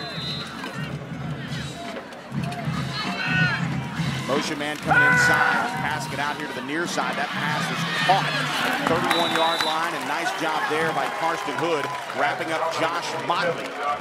With Motley's first catch of the ball game, he advances the ball, did a lot of running in that formation, John, but in the end only picked up about 2 yards at 2nd down and 8. Nice play there by Karsten Hood to get out and tackle the speedy receiver there, Motley. Limit him to a 2-yard gain. That's what Westlake defense needs to do. Keep the skill players in front of you, make solid tackles, and not allow them to get back in this game with big plays. Now out of the gun on 2nd and 8, looking deep, has a man downfield, and that pass is caught one-handed by Josh Stewart. The 6'5" receiver makes a huge grab into Westlake territory down to the 36-yard line.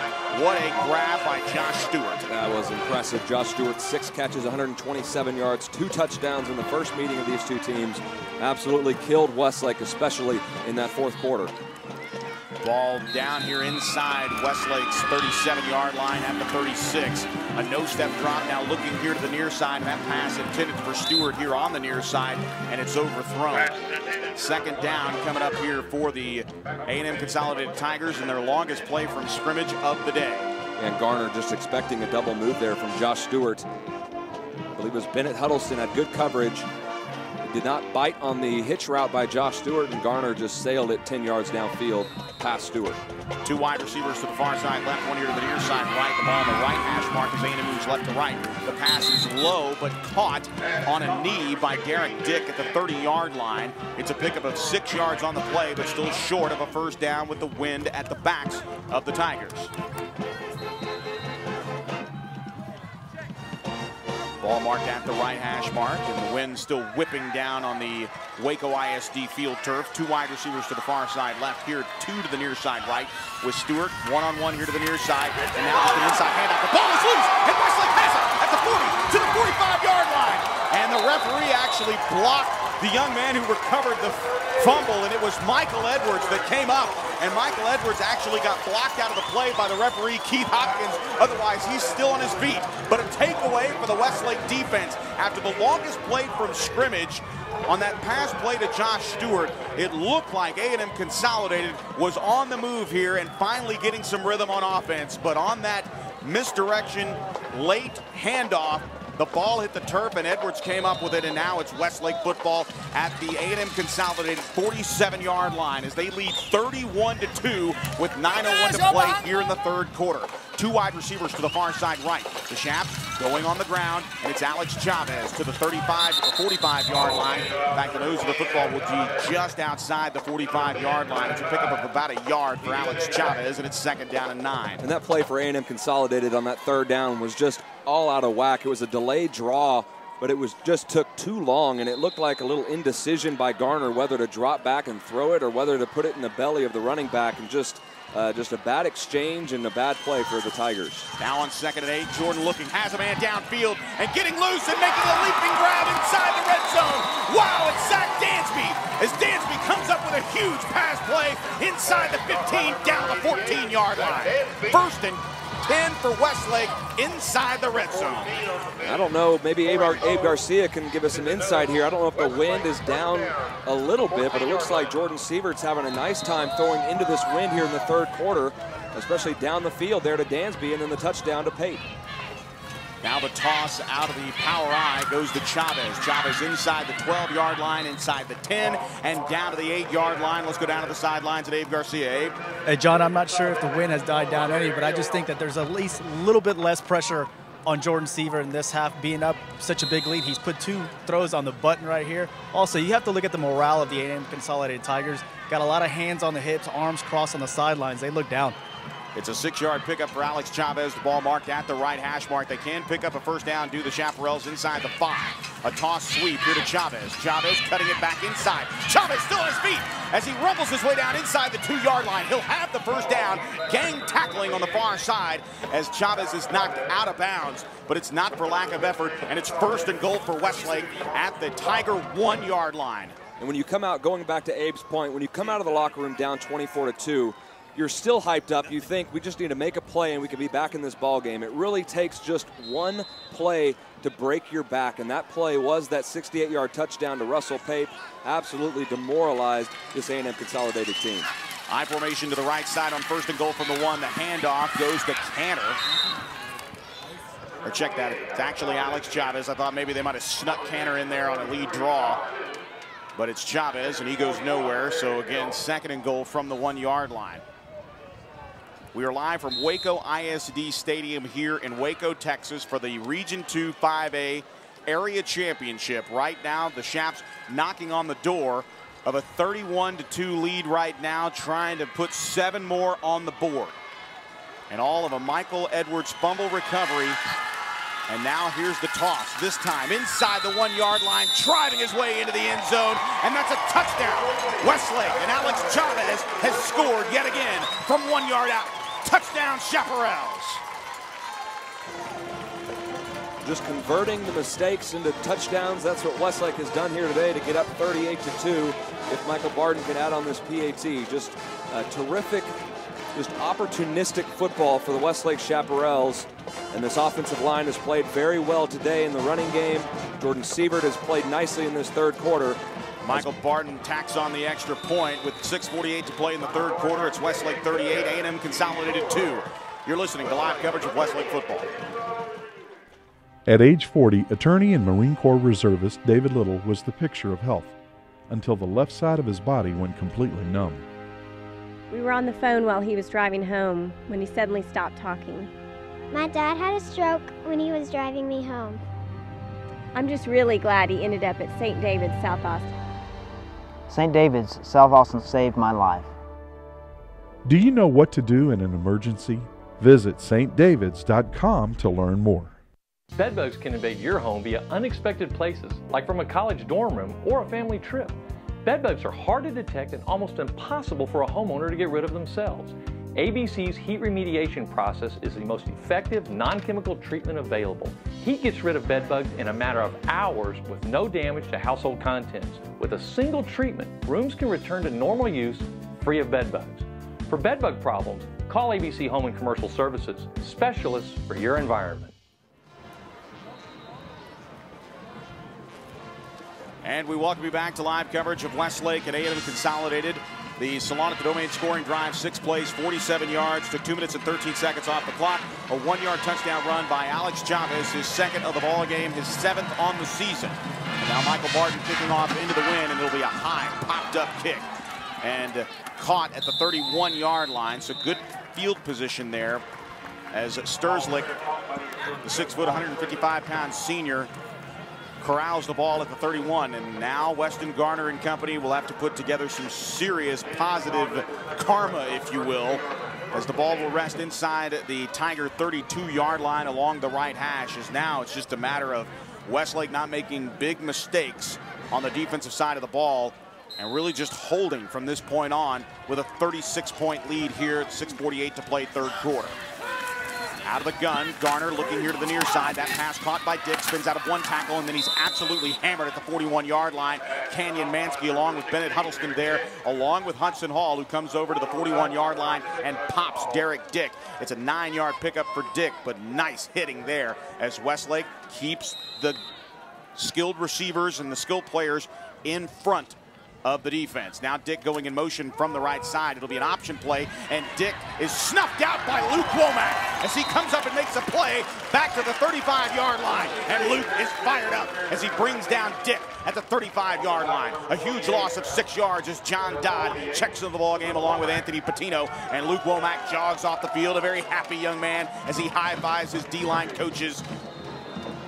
And I'll tell you what, it's the combination of a D lineman from Permian by the name of Stephen Womack, and then you have the defensive line coach in Vosick, who played offensive line at the University of Texas. You have 2 guys that know all the tricks in the books. On 3rd down and 7, a little pass over the middle. That pass is caught by Tyler Spall.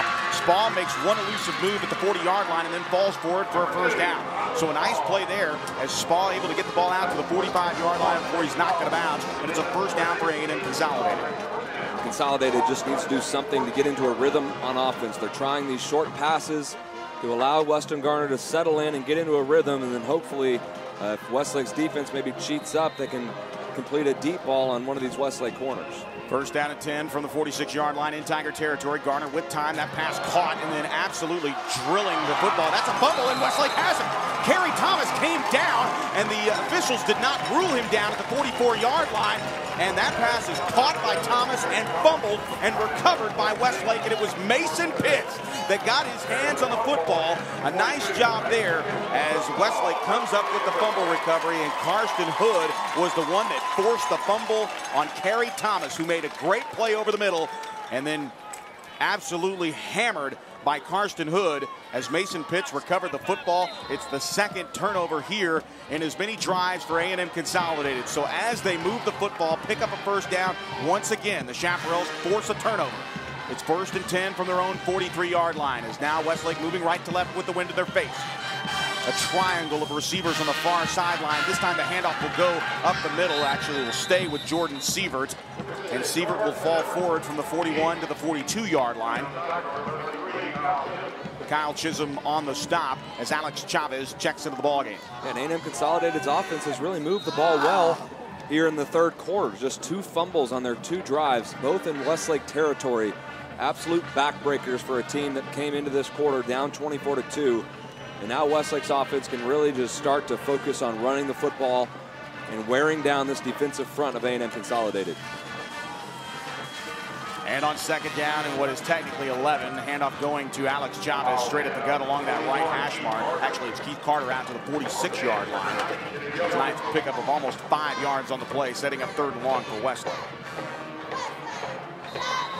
Be interesting to see what the coaches draw up here on 3rd down and 7. The way Jordan Sievert's been throwing here in the third quarter with the 2 big pass completions, wouldn't be surprised to see him air it out here, even though with a 36-point lead, you want to keep that clock moving, but we'll see what they do here with Sievert in the shotgun. Inside 4:12 to play here in the third quarter. Motion man going here to the near side is Canner, looking that direction, and Canner has the pass. It's caught at the 50.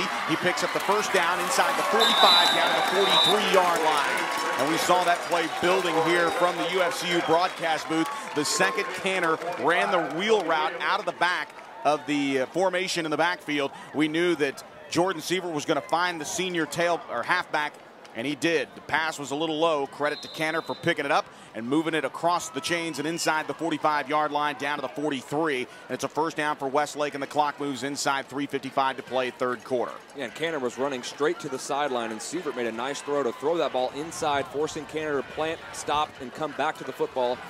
Allowed him to run after the catch. Handoff to Alex Chavez, straight up the gut, and gets to the second level inside the 35-yard line down to the 31. A pickup of 12 yards and a first down for Alex Chavez, as now the defense for the Tigers really starting to struggle, and now it's just a commitment to the offense to try to keep the defense for the Tigers off the field, as now Quinn Haynes did a great job there of just coming up with the trip up on Alex Chavez. Otherwise, Chavez was off to the races on the Tigers side of the field. But right now, the nose of the football along the left hash at the 31-yard line. It's first down and 10 with a 38-2 lead. Westlake goes to the power I. Under center is Jordan Sievert. The handoff will go to Chavez. Chavez straight up the gut. Still on his feet inside the 25-yard line, down to the 24 to the 23. And he's brought down just inside the left hash mark. And A&M Consolidated has to be thinking, you know, who is this Westlake football team? We saw them back in September.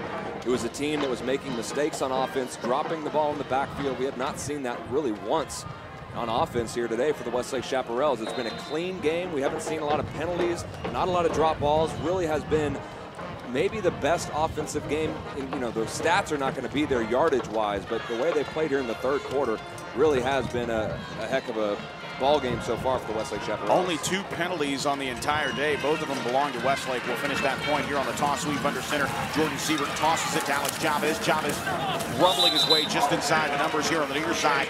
Inside the 19, down to the 18-yard line, and that is a first down run for Alex Chavez. And the point we were making there is there's only been 2 penalties. One, a holding call that negated a Keith Carter touchdown in the second quarter. The other, an offsides that negated an interception. So both penalties in the ballgame belong to Westlake. A&M Consolidated's offense has not been on the field long enough to really commit any penalties, but with the really it's all about how you answer out of the locker room in the third quarter. And Westlake, with that third down beauty of a call, that 68-yard touchdown pass to Russell Pape, has really made the difference here in the second half. Handoff, Alex Chavez here on 1st and 10 from the 18-yard line, and Chavez knocked backwards at the 15, and that's where they'll give him the forward progress to the 15-yard line. So that'll be a 3-yard pickup here as Westlake in the red zone here with the wind in their face, but it has not affected the offense here for the Chaparrals in the third quarter, who will get the wind at their backs in the fourth quarter. This drive has been very good for the Westlake Chaparrals, milking that clock. This drive started with 5 minutes and 23 seconds, almost a 4-minute drive here as they come out in the I formation.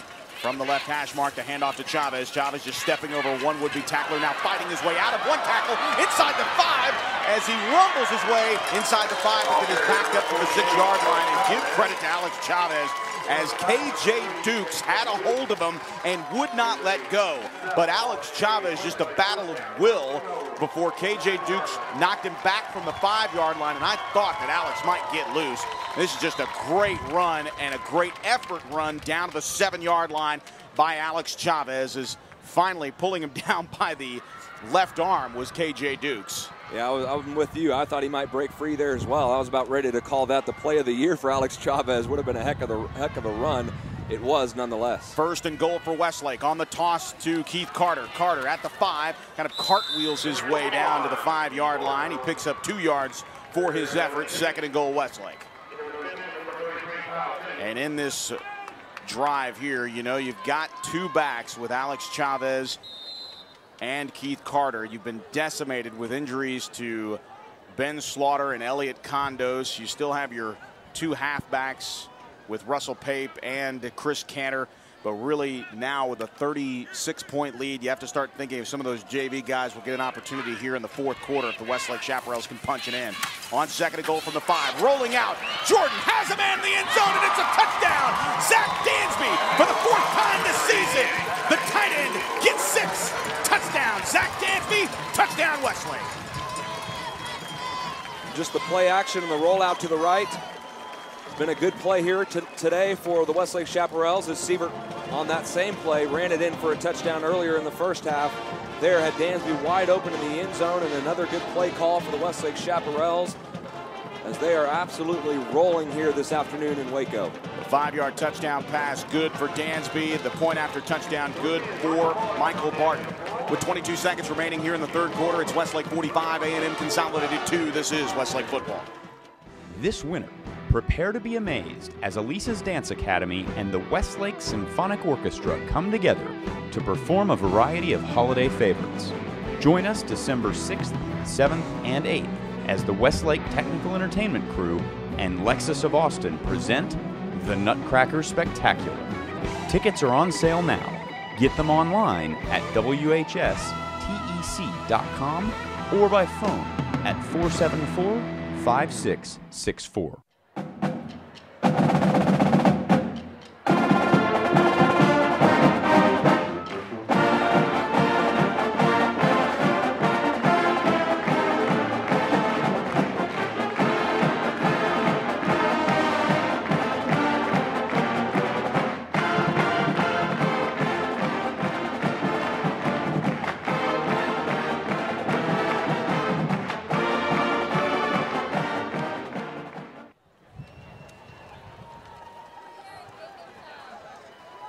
Or I won't. And we welcome you back to Waco ISD Stadium in Waco, Texas. Joe Taylor alongside John Nidell. Garcia down the sidelines. The right-legged kickoff by Michael Barton is skied. Derek Dick will catch it at the 28-yard line, and a flag comes in at the end of the play. We'll have to see what this is all about. But the Shalonnet Domain scoring drive, 10 plays, 57 yards, good for 5 minutes and 1 second off that third quarter clock. And it was a 5-yard touchdown pass from Jordan Sievert to Zach Dansby. Point after touchdown good, 45-2. Westlake leads with 22 seconds to play, and we'll have to see what the penalty is all about as we go down the sidelines at Abe Garcia. Abe? Hey, Joe, 45-2 here going into the third quarter, 22 seconds left. It seems like a lot of people have rumblings. You're breaking. First down.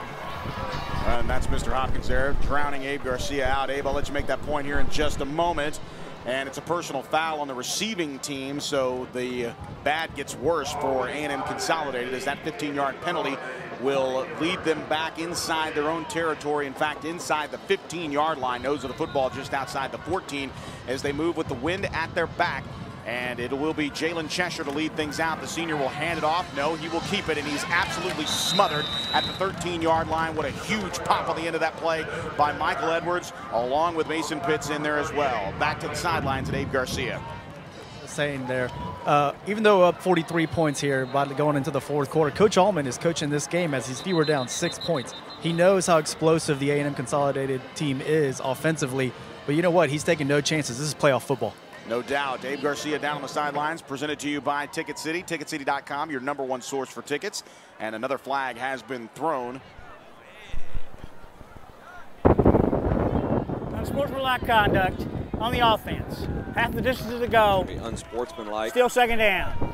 And it's second down, and now back-to-back 15-yard penalties, one on the ensuing kickoff, and now one here at the end of the first down play. Drives the football back inside the 7-yard line, and now a timeout has been called. I believe the timeout will be called by A&M Consolidated. We'll take a timeout as well. Actually, that's the end of the quarter, as a matter of fact. So after 3 quarters of play, Westlake leads A&M Consolidated 45-2. This is Westlake football. For 102 years, the Coverts have set the standard for car dealers in Central Texas. Hi, I'm Jenny Covert, and your parents, grandparents, and even some of your great-grandparents have shopped with my family. Our service, our inventory, and of course, our low Covert price are the reasons over 1 million customers come back again and again. We want to be your car dealer. Let us prove it. Covert Auto Group, Austin, Bastrop, and Hutto. The Steam Team, your #1 choice for cleaning residential and commercial carpet, tile, and wood flooring, upholstery, air ducts, and more, including 24-hour emergency water and fire damage restoration. The Steam Team is an Austin original, locally owned and operated since 1983. All employees are trained and certified by the Institute of Inspection, Cleaning, and Restoration. We guarantee our services and will do whatever it takes to please our customers. Call 451.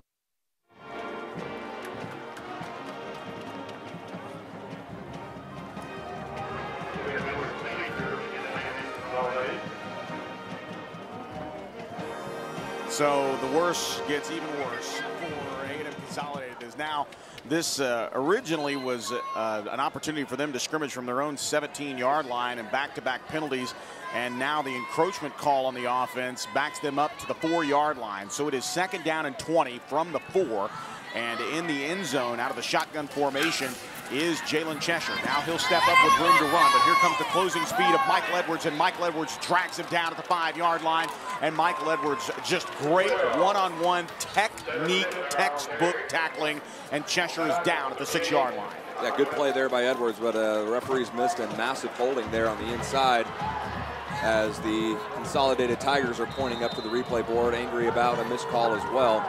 A big 3rd and 18 here for the Westlake defense, as Cheshire most likely going to have to throw this ball into this stiff breeze, and throwing a 18 or 20-yard pass into this breeze is going to be a hefty task, no doubt.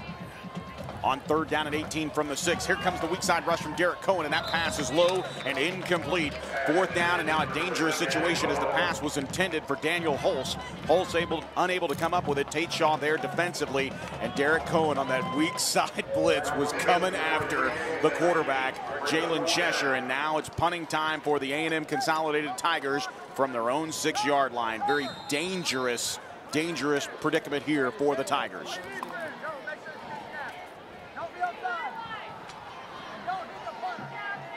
And it will be Daniel Zivney to punt this one away. Good snap, as it's a short one, but it'll be a line drive punt that'll end over end, bouncing out to the 45-yard line. So Westlake will have an opportunity as the ball is marked out of bounds at the 45-yard line, as Sturzlick downs the football at the 45 right as it rolls out of bounds. So a short porch for the Westlake Chaparral offense. Let's go down to the sidelines at Abe Garcia. Abe? Yeah, Joe, big lead here for Westlake Chaparrals. The starters are going back on the offensive side of the ball. You just got to be careful. Games like this, sometimes, you know, you have fluke injuries. Just be careful here with 11 minutes left in the game. No doubt. We see Silas Connolly in the ball game. Judge Finley still there. Bobby Dwyer, I believe, is the center of record, and we are seeing Garrett Willis along with Will Copa is in the ball game. Taylor Marks is in the ball game. Well, actually, Taylor Works is still in there as we get a good look at it here from above. A back on either side as Jordan Sievert will hand off to Canner. Canner breaks away from one tackler as he gets around left end. And a nice job there, and it looks like perhaps Keith Carter is a little banged up on that play. Now we see Ryan O'Farrell check back in the ball game, and we see Brendan Cox check into the ball game along with Christian Bartley, the senior, at 6 foot, 177 pounds. And now we see Silas Connolly race off the field in favor of Russell Pape and Zach Dansby. So it'll be 2nd down and 7 after that pickup of 3 yards by Chris Cantor on 1st down.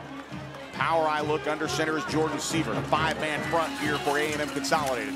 The handoff to Chavez, and he goes nowhere as he is dropped right at the line of scrimmage. And a nice play there in the open field defensively there by Kyle Chisholm. And Chisholm just been everywhere today for the Westlake, or for the A&M Consolidated defense, mind you. We talked about at halftime how Westlake had a 30-yard scoring drive and then 3 single-digit yard scoring drives in the first half. Well, just look at the third quarter for the Westlake Chaparrals. Going into the wind, a 75-yard scoring drive ended in a touchdown, a 47-yard scoring drive, and then a 57-yard scoring drive. So 58 total yards for the Westlake Chaparrals, coming out of the locker room, and just a tremendous third quarter for Westlake. On 3rd and 6, the play action, rolling left, now rolling right is Jordan Sievert, and he'll throw it away wisely and actually complete here on the near sideline, out of bounds. We'll go ahead and give credit to Ben Thornton, the sophomore running back, who is there ready for it. He's one of the several JV call-ups as he makes the grab out of bounds, and obviously an ineligible receiver, but it's 4th down. And in the third quarter, Westlake on the short porch will allow Jordan Sievert. And we haven't seen Jordan really pooch punt a la Tanner Price from 2009, but it looks like they're just going to run a play here with the wind at their back at 4th and 6. Now he backs up, and he is going to pooch punt it. It'll just be a low end-over-end kick that will bounce into the end zone for the touchback. So now, defensively, Westlake will have to hold 45-2, and that is their first punt of the second half with 9:28 to play here in the ball game in this Region 2 5A area championship. And it is a 43-point lead for the Westlake Chaparrals. And really, when you think about it, Abe Garcia alluded to this in the break. He really said that Coach Allman has kind of got a smirk on his face down there. He's got the red playoff beard going. And I think he is just as surprised as perhaps everybody in the stadium is at just how dominant Westlake has been this afternoon. I'm sure 45-2 is exactly what he expected coming into this game after losing by 18 in College Station earlier this year. So for A&M Consolidated, it is Jalen Cheshire with a back on either side. Some movement early on, but they come set. Now the handoff will be faked, and a pass out here in the flat is incomplete. Intended for the Tiger receiver, Safavian Terrell.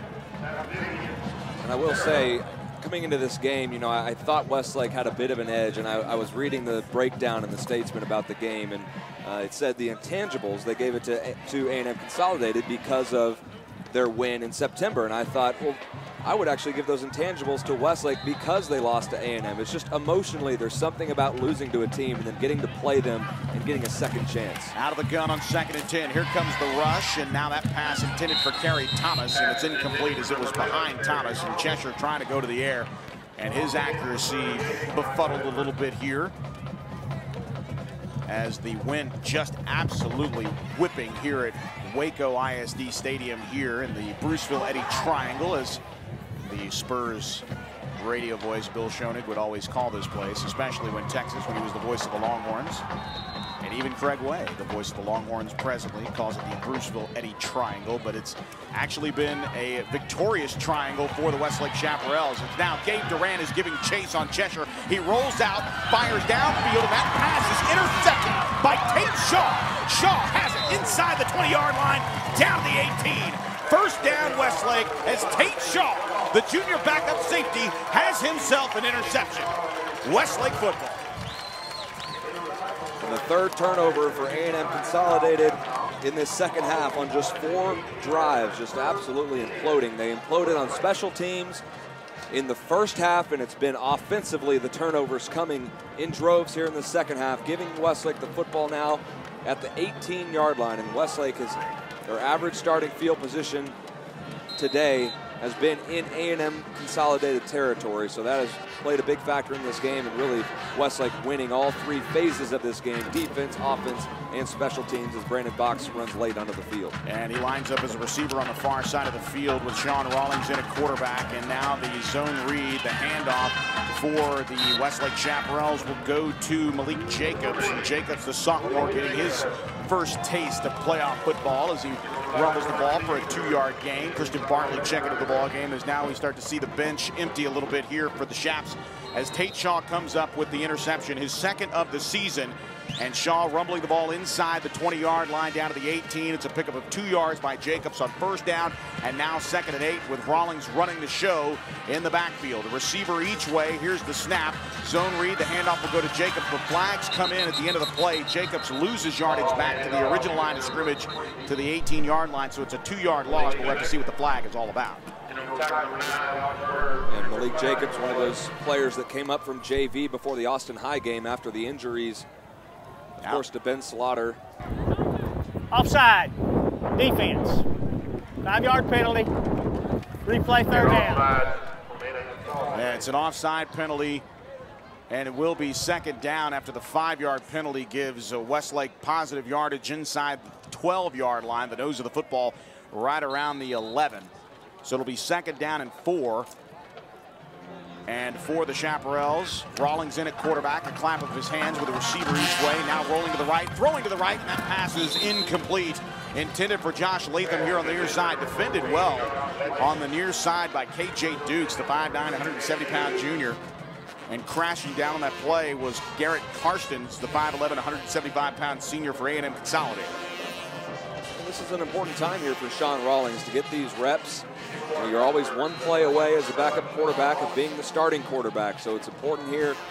You know Sean Rawlings is taking these snaps very seriously, even if the crowd is somewhat relaxed with a 45-2 lead.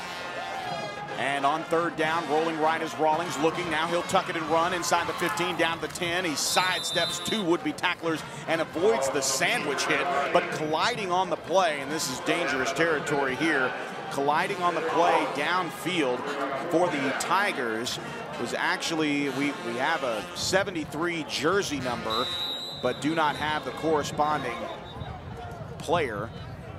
But it looks like that gentleman is okay, but the Josh Haley was the defensive end that actually got caught up in the fray there, and it was a sandwich hit, if you will. And it looked like it was 73. It actually was number 79 for the Tigers that got caught up in the crosshairs there. It was Clint Hollis. But no matter, it's 4th down and 1, and the ball inside the 10-yard line at the 9 on the right hash mark. So Westlake opting to not put points on the board just yet. They're going to let the clock roll inside 7.5 minutes to play in the ball game with a 45-2 lead over A&M Consolidated. Westlake with all 3 timeouts, as you can imagine, and they're going to take one here as they let the play clock expire down to 1 second. 45-2 the lead from Waco ISD Stadium. This is Westlake football. On game days, you see me running out here with close to 100 other people. It's a team effort. It takes all of us to make UT football a success. It's a lot like you and your finances.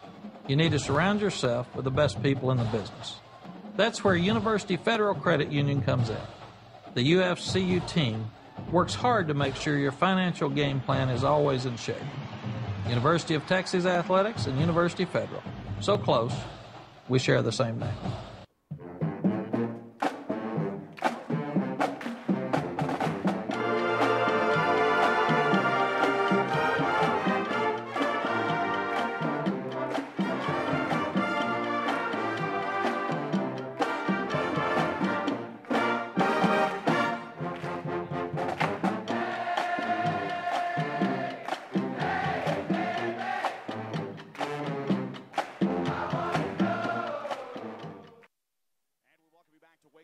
Stadium live in Waco, Texas. The Bruceville Eddy Triangle playing host to the Region 2 5A Area Championship. And on 4th and 1 out of the timeout, Sean Rawlings is going for it. His offense here, as he will elect to run it himself. He sidesteps one tackler, and a great individual effort there by the young man they call Clint Hollis. And Hollis drops Sean Rawlings in the backfield at the 10-yard line. It's a loss of 1 and a turnover on downs, and an individual effort there by Clint Hollis. You got to like to see that in a 45-2 game where it's going to be just as easy to let up and quit. Hollis makes a first down saving tackle on Sean Rawlings. Yeah, good play there by Hollis, but Rawlings had an opportunity to just lower his shoulder and plow forward for the 1 yard, tried to dance and bounce outside, and a good play, like you said, by Hollis. But A&M Consolidated now getting the ball at their own 10-yard line, and we definitely see some reserves come on the field for the Westlake defense.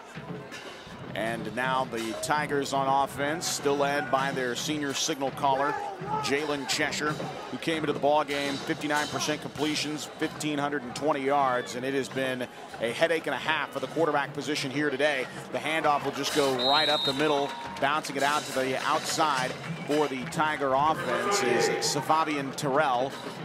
The senior gets back to the original line of scrimmage. And a nice job there as we get a good look at some of the offensive linemen. There's something you don't see every day. An offensive lineman and a defensive lineman just crack it up on the sidelines with a 43-point lead. As Cheshire from the right hash mark out of the gun, they swing it here to the near side, and that pass is tipped out of the backfield, and a great play there. As we still see a smattering of first-teamers and second-teamers in there, but and that pass intended here on the near side for the Tiger receiver, Chris Judy. And it will be third down on that incompletion. Cheshire with a back on either side, and you can just tell by his body language that he is not a happy camper. This is not how he saw his season coming to an end. And now flags fly because that's going to be a delay of game on A&M Consolidated.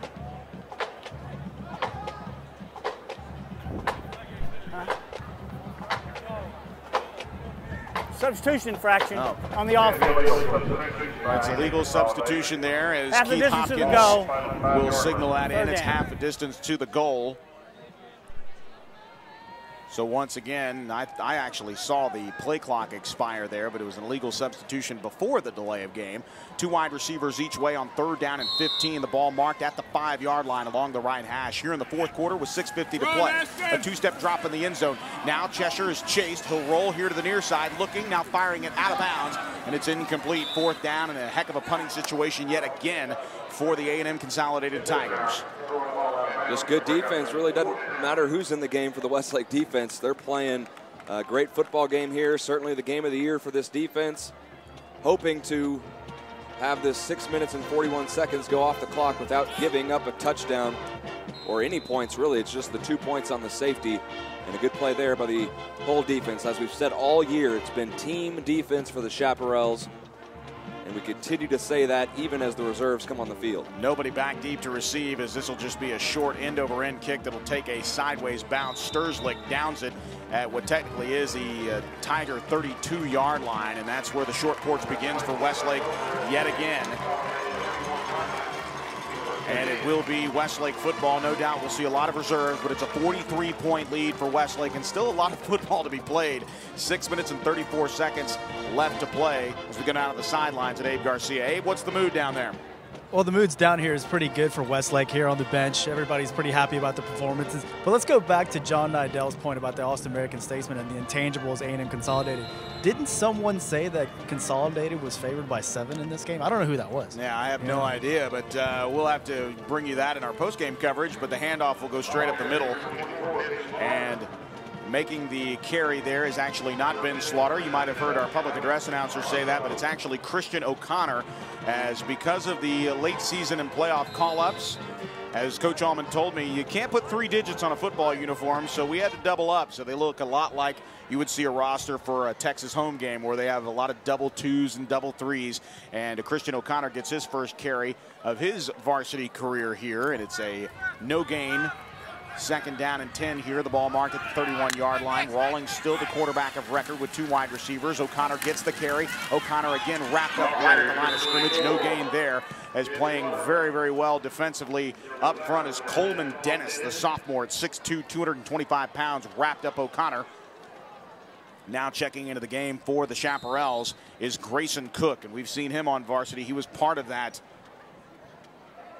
nice rotation of JV call-ups before the Austin High game, and we got a good look at Grayson Cook as well. A receiver each way on 3rd down and 10 from the 31-yard line. Pistol formation, rolling right is Rawlings, looking towards the end zone, has a man. It's Josh Latham, and Latham has the ball go off his hands, and it's incomplete, but a nice play on the back end defensively. It looked like getting in a nice right arm for the A&M Consolidated Tigers, and it looks like it was Jansen Soltis. Soltis got a right arm in at the very last second. We get the courtesy of a replay here, and if you're watching on the YNN Sports rebroadcast on Sunday mornings at 9 a.m., see if we can't see where the hand comes into play here as Latham had it. But actually, I believe it was. We don't have a roster number there for number 88. We apologize there for A&M Consolidated, as that's not on the updated varsity roster. But now getting an opportunity here on a huge field goal try. This will be from about 48 yards out. The snap is down. The kick is no good. So Michael Barton trying to put a 40-plus yarder in the books, could not do it as the football pushes left with the heavy wind here. Michael Barton just did not get it up into the air as well as he would like. So that field goal try from 48 yards out, no good. And now Westlake in back-to-back possessions will turn it over on downs. We start to look ahead to next week. We've talked about Dallas Jesuit and Longview playing tomorrow night. Westlake will get the winner of that game. Jesuit at 8-2, Longview at 7-3. Excuse me, 9-2 and 8-3. Those two ball clubs. The handoff goes to Terrell. Terrell refusing to go down, but finally does at the 20-yard line. But his forward progress blown dead at the 30, so no gain officially on the play. Actually, I should say it's about a loss of about a half yard. So it will be 2nd down and 11 for the A&M Consolidated Tigers. And as far as we know, no decisions have been made between the schools on location and time for next week. Jesuit, we've talked about it before earlier in the game. Jesuit has a lot of Division I prospects. We'll see if they can beat Longview, but Jake Oliver, the big wide receiver heading to the University of Texas. And now the handoff just absolutely smashed in the backfield there, and it looked like it was Dalton Brown, and that's exactly who it was. What a hit there by Dalton Brown.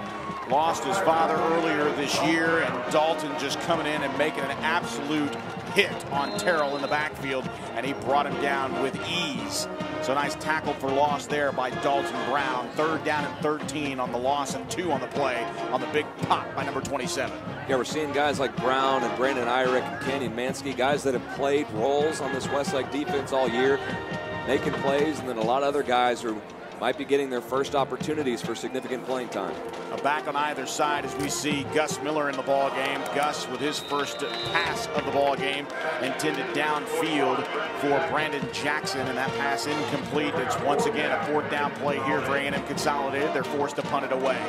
And give credit where credit is due. A&M Consolidated, a 45-2 deficit, obviously, but you really have to put the 2 points on the special teams. The defense has not been scored on, so it's very important to remember that it was not the doing of the A&M Consolidated defense that allowed for Westlake to allow those 2 points on the board.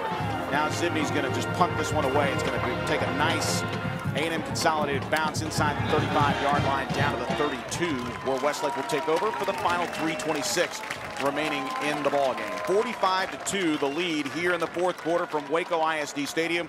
I'm Joe Taylor alongside John Nidell. Let's go down to the sidelines and Abe Garcia. Abe?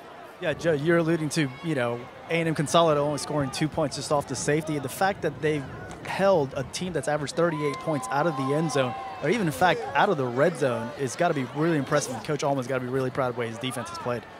And no doubt, and it's now just a collection of defensive efforts here, really, because you got a lot of backups that are playing hard as well. On a 4-man front, the handoff will go to Jacobs. Jacobs just drilled in the backfield, and he's going to lose yardage here back inside the 30-yard line as Jacobs tried to get to the 2nd level, and just a nice play there in the open field for the A&M Consolidated defense. It was a number of guys getting in the action there. really making the pop initially for the A&M Consolidated Tigers was Ryan Richardson. This Westlake team has really showed a lot of maturity as of late, but especially today, to come out at 24-2. I'll make my point after this play. Rolling here to the near side is Rawlings. That pass is caught by Josh Latham. He eludes one tackler, dives forward to the first down marker at the 43-yard line, and it looks like Josh Latham, with that second effort, might have had enough for a first down, and I believe he does. It's a 10-yard pickup. Check that, it's a 12-yard pickup and a first down catch for Josh Latham, and that's the kind of effort that the second team wants to see here in a blowout victory, or I should say a victory that is definitely upcoming here for the Chaparrals, as Latham just hauls that pass in from Sean Rawlings, and that is the best pass we've seen Sean make in this ballgame since he took the helm here in the fourth quarter.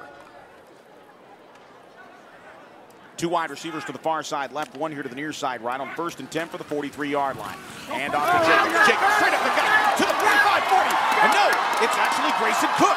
Cook inside the 20, and he's knocked out of bounds inside the 15-yard line down to the 11. And a nice run there by, actually it's Christian O'Connor. Now that we get everybody correct as far as our numbers are concerned, that is number 24. He is wearing Ben Slaughter's number is O'Connor. And O'Connor just escapes for a heck of a run inside the 17-yard line.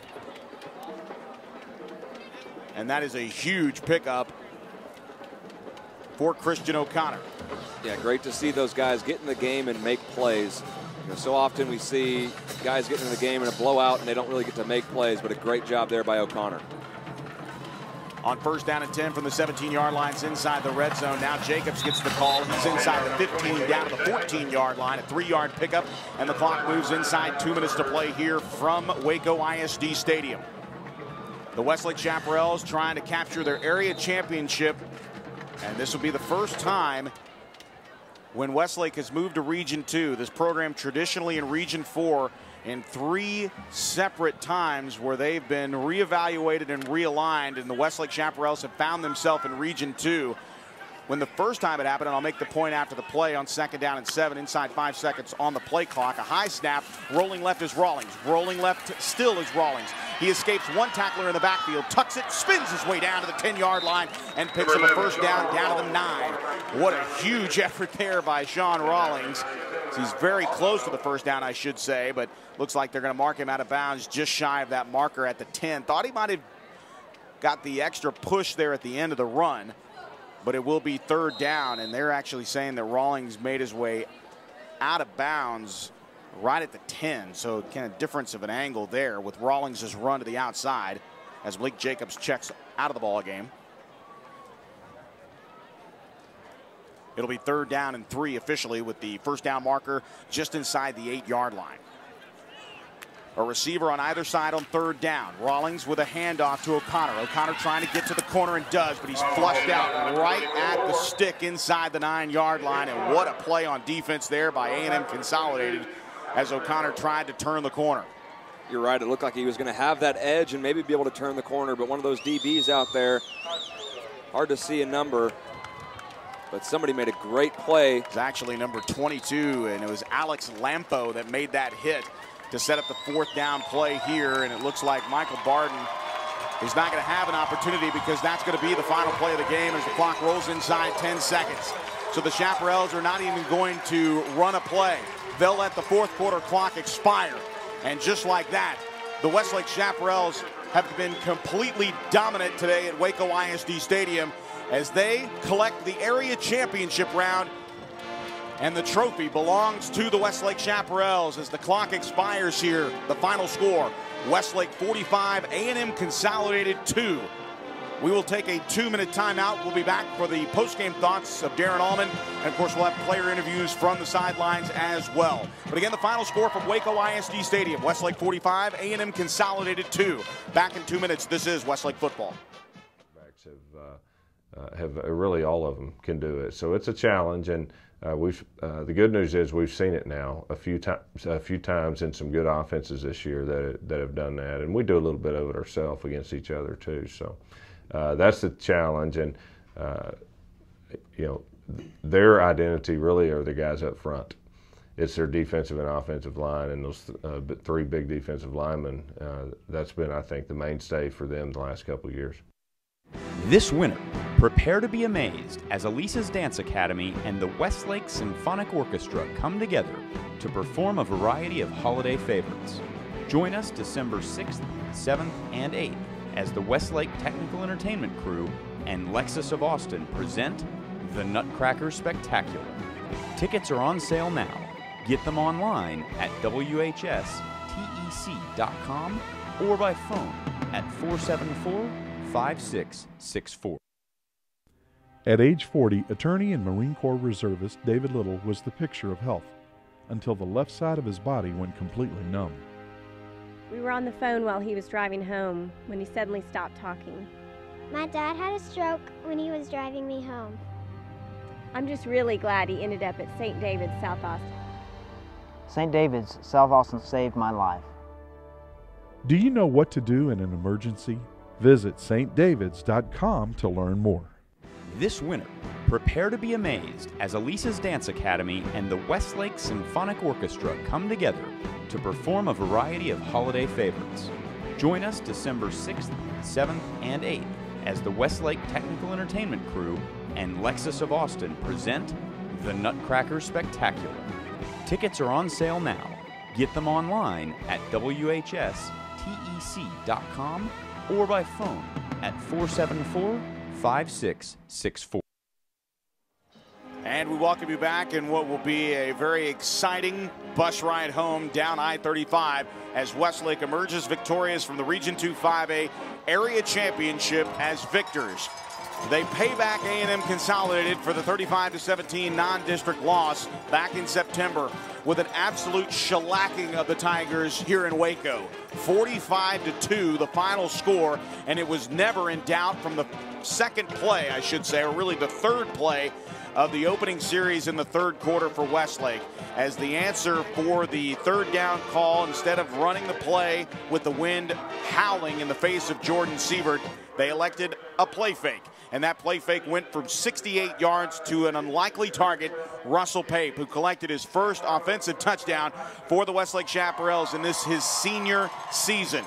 And with that, the Chaps never looked back. And the final score, 45-2. We welcome you back to the UFCU broadcast booth here at Waco ISD Stadium. We await the thoughts of the head coach of the Westlake Chaparrals, Darren Allman, and Abe Garcia waiting patiently right around the 37-yard line. And this is a team victory overall. All three phases of the ball game came into play for the Chaparrals as they hoist the golden trophy here of the area championship, and they will await what is technically the region semifinal or the state quarterfinals, as they will meet the winner of Longview and Dallas Jesuit, that game to be played tomorrow night. And early observations believe that both teams, being from the Dallas-Fort Worth Metroplex, John, that game might actually be right here at Waco ISD, which would be a very fine atmosphere, whether it be a Saturday afternoon or a Saturday evening game next week. Yeah, this is a great place to call a game. I'd love to be back here against one of those teams. But like you said, an absolutely complete performance by this Westlake Chaparral football team. Hats off to the Chaparrals. I mean, just a great performance as Abe Garcia looks to be down on the sideline with Coach Allman. And he does have a victorious Darren Allman, and we send it to the sidelines. And I know it's a very happy, a very wind-blown, if you will, Darren Allman. But when it's 45-2, that's going to be a promising post-game interview. Take it away, Abe. Thanks, Joe. Coach, a very dominating performance, top to bottom, special teams, defense, and offensively. I know you didn't expect to keep A&M Consolidated off the, out of the end zone. Talk a little bit about your team's today's effort. Yeah, it's hard. It's really hard to say unexpected, from our standpoint, because we just had a great week of practice, and our coaches put together great plans, and we feel like every week if we can just get it to the field with the right mentality and get it all together and have the right type of confidence and same approach and do it for 4 quarters. Really this year we've put it together every week against good football teams. We just hadn't done it for 4 quarters, and that's been the difference in us as of late, and especially these first 2 playoff games against very good football teams. Is we're playing better. There's no doubt about that. In all phases, we're getting better each week, but we're doing it for 4 quarters, and that's been the difference, and that's why we're walking off the field happy. Coach, next week, who you're going to play, either Longview or Dallas Jesuit. Can you tell us a little bit, anything about either one of those teams? Well, not really. I can tell you, I've seen them both a little bit on film. We've looked at them, and obviously whoever comes out of that game, when you get to the third round, it's going to be a very good football team, and I don't know much about Jesuit. They're a private school that was allowed to participate in UIL several years ago, and I know that they have the state record holder now for receptions on their team, and it's the head coach's son, and they're very good at throwing the football. And Longview's an opposite, it has an opposite flavor to them. Longview's more of a two-back running team, more of a football tradition, and Longview's used to being in this position. They've been back and forth from 4A, but they've got a great program, and they're very well coached, and real similar to the teams that we just got through seeing these last 2 weeks, I would say. And so we'll have our hands full. We don't know where it'll be yet. We're still in negotiations. We've got some things tentatively set, and we don't know if it'll be Friday or Saturday or where, but it's going to be a great venue, I can tell you that, and we're just glad to be in it and have a chance to move on, and it's going to be a fun week once again. Well, Coach, congratulations on a very dominant performance. Have a safe trip home. Thank you so much. All right, Coach. All right, the thoughts of Darren Allman. When we come back, we'll take an opportunity to try to meet with some of the players down on the field after this 1-minute timeout. You're listening to Westlake Football. For 102 years, the Coverts have set the standard for car dealers in Central Texas. Hi, I'm Jenny Covert, and your parents, grandparents, and even some of your great-grandparents have shopped with my family. Our service, our inventory, and of course, our low Covert price are the reasons over 1 million customers come back again and again. We want to be your car dealer. Let us prove it. Covert Auto Group, Austin, Bastrop, and Hutto. On game days, you see me running out here with close to 100 other people. It's a team effort. It takes all of us to make UT football a success. It's a lot like you and your finances. You need to surround yourself with the best people in the business. That's where University Federal Credit Union comes in. The UFCU team works hard to make sure your financial game plan is always in shape. University of Texas Athletics and University Federal. So close, we share the same name. And we welcome you back to Waco ISD Stadium as we begin the BMW of Austin drive home. It'll be a little over 100 miles of pure celebration. And when the Chaparrals step off the team bus, that's where it'll end, because the Chaparrals will actually have a game next week, a third-round game. And you heard Darren Allman allude to it, to our own Abe Garcia. He said whoever is playing that third round is going to be a good football team. Whether it's Longview or Dallas Jesuit, there's still a lot of business to be done. And unfortunately, the Chaparrals are just going to have to wait. They're actually going to have to wait all the way until probably early Sunday or maybe even late Saturday as we welcome you back into the UFCU broadcast booth. We take a look at the Region 2 bracket. Austin Westlake advancing on A&M Consolidated, like we said, as they get to the regional round of the playoffs. It's going to be a very interesting opportunity for these Chaparrals as they will have to wait, but they collect hardware in the bi-district round. Another piece of hardware goes into the trophy case in the area championship, and for the first time in the program's history, Westlake advancing beyond the second round when they've been realigned and put into Region 2. But it was really the play out of the third quarter locker room in where Westlake got the ball first, and we knew that going into the wind was going to present a challenge, and none of us on third down would thought that Jordan Sievert would go deep out of a run formation to senior Russell Pape. And Russell Pape, the receiving end of that 68-yard touchdown pass, and he's with our own Abe Garcia. Abe, take it away. Thanks, Joe. Here I'm with senior Russell Pape. Coming out of the third quarter, big touchdown reception for you. Got the team going and actually put this game out of hand. Talk a little bit about that play. All I got to say is, I saw the defense, and you pass up the linebackers. I look left, I look right, wide open, I look back, and our quarterback, Jordan, just threw me the ball. It's football, backyard football. Backyard football, you have it, Joe. Russell, you've advanced 2 games here, going into next week, possibly Longview. Dallas Jesuit team, very explosive on offense. Talk a little bit about what your team could possibly do just to continue this little run you guys have going. We got to show up and play like we did today. Today is, one of the first games I've really seen every part of the team do its job, good and right and all the time. Got to keep being consistent. Got to get another good week of practice and we'll come out fighting. There you go, Joe. That's Russell Pape down on the sidelines. We welcome you back inside the UFCU Broadcast Center here high atop Waco ISD Stadium. I'm Joe Taylor alongside John Nidell as a 45-2 beatdown, really, of A&M Consolidated, more than answering the critics about what kind of playoff team Westlake would be. Despite the 6-4 record to close the 2012 regular season, back-to-back wins over very good ball clubs with the champions of District 16 5A and now the champions of District 14 5A going down in consecutive weeks at the hands of this Westlake defense. That's right, and it's great to see a team really struggle through the non-district schedule like Westlake did. But you just knew that those were tough football teams that Westlake was playing, and you could really see the growth late in district play by the Westlake Chaparrals. You saw the growth despite a loss to Lake Travis late in district play, and then I think it really all came to a head and culminated in today's performance against A&M Consolidated. A beatdown is the right word to use. 45-2, complete performance, dominated every minute of the football game and every phase of the football game. And I got to keep it going because you know Coach Allman is going to say this doesn't mean anything anymore. Next week is now where the focus needs to lie because they're going to play a heck of a football team in either Jesuit or Longview. It's one thing to consider that the comments in the postgame show a week ago with the win over Hendrickson, it was all about Darren Allman basically saying you got to find out what kind of a football team you're going to be. Today, we found out exactly what kind of a football team Westlake can be in the 2012 drive for the state championship. The third round game will come up next week. It'll either be a week from today or a week from Saturday. The winner of the Dallas Jesuit and Longview game will meet these Westlake Chaparrals in the region quarterfinal, or I should say the state quarterfinal round. It is the regional round of the Region 2 5A championship game. 3 more games away from the state championship game if Westlake can not only get by the winner of the game between Longview and Dallas Jesuit. So now,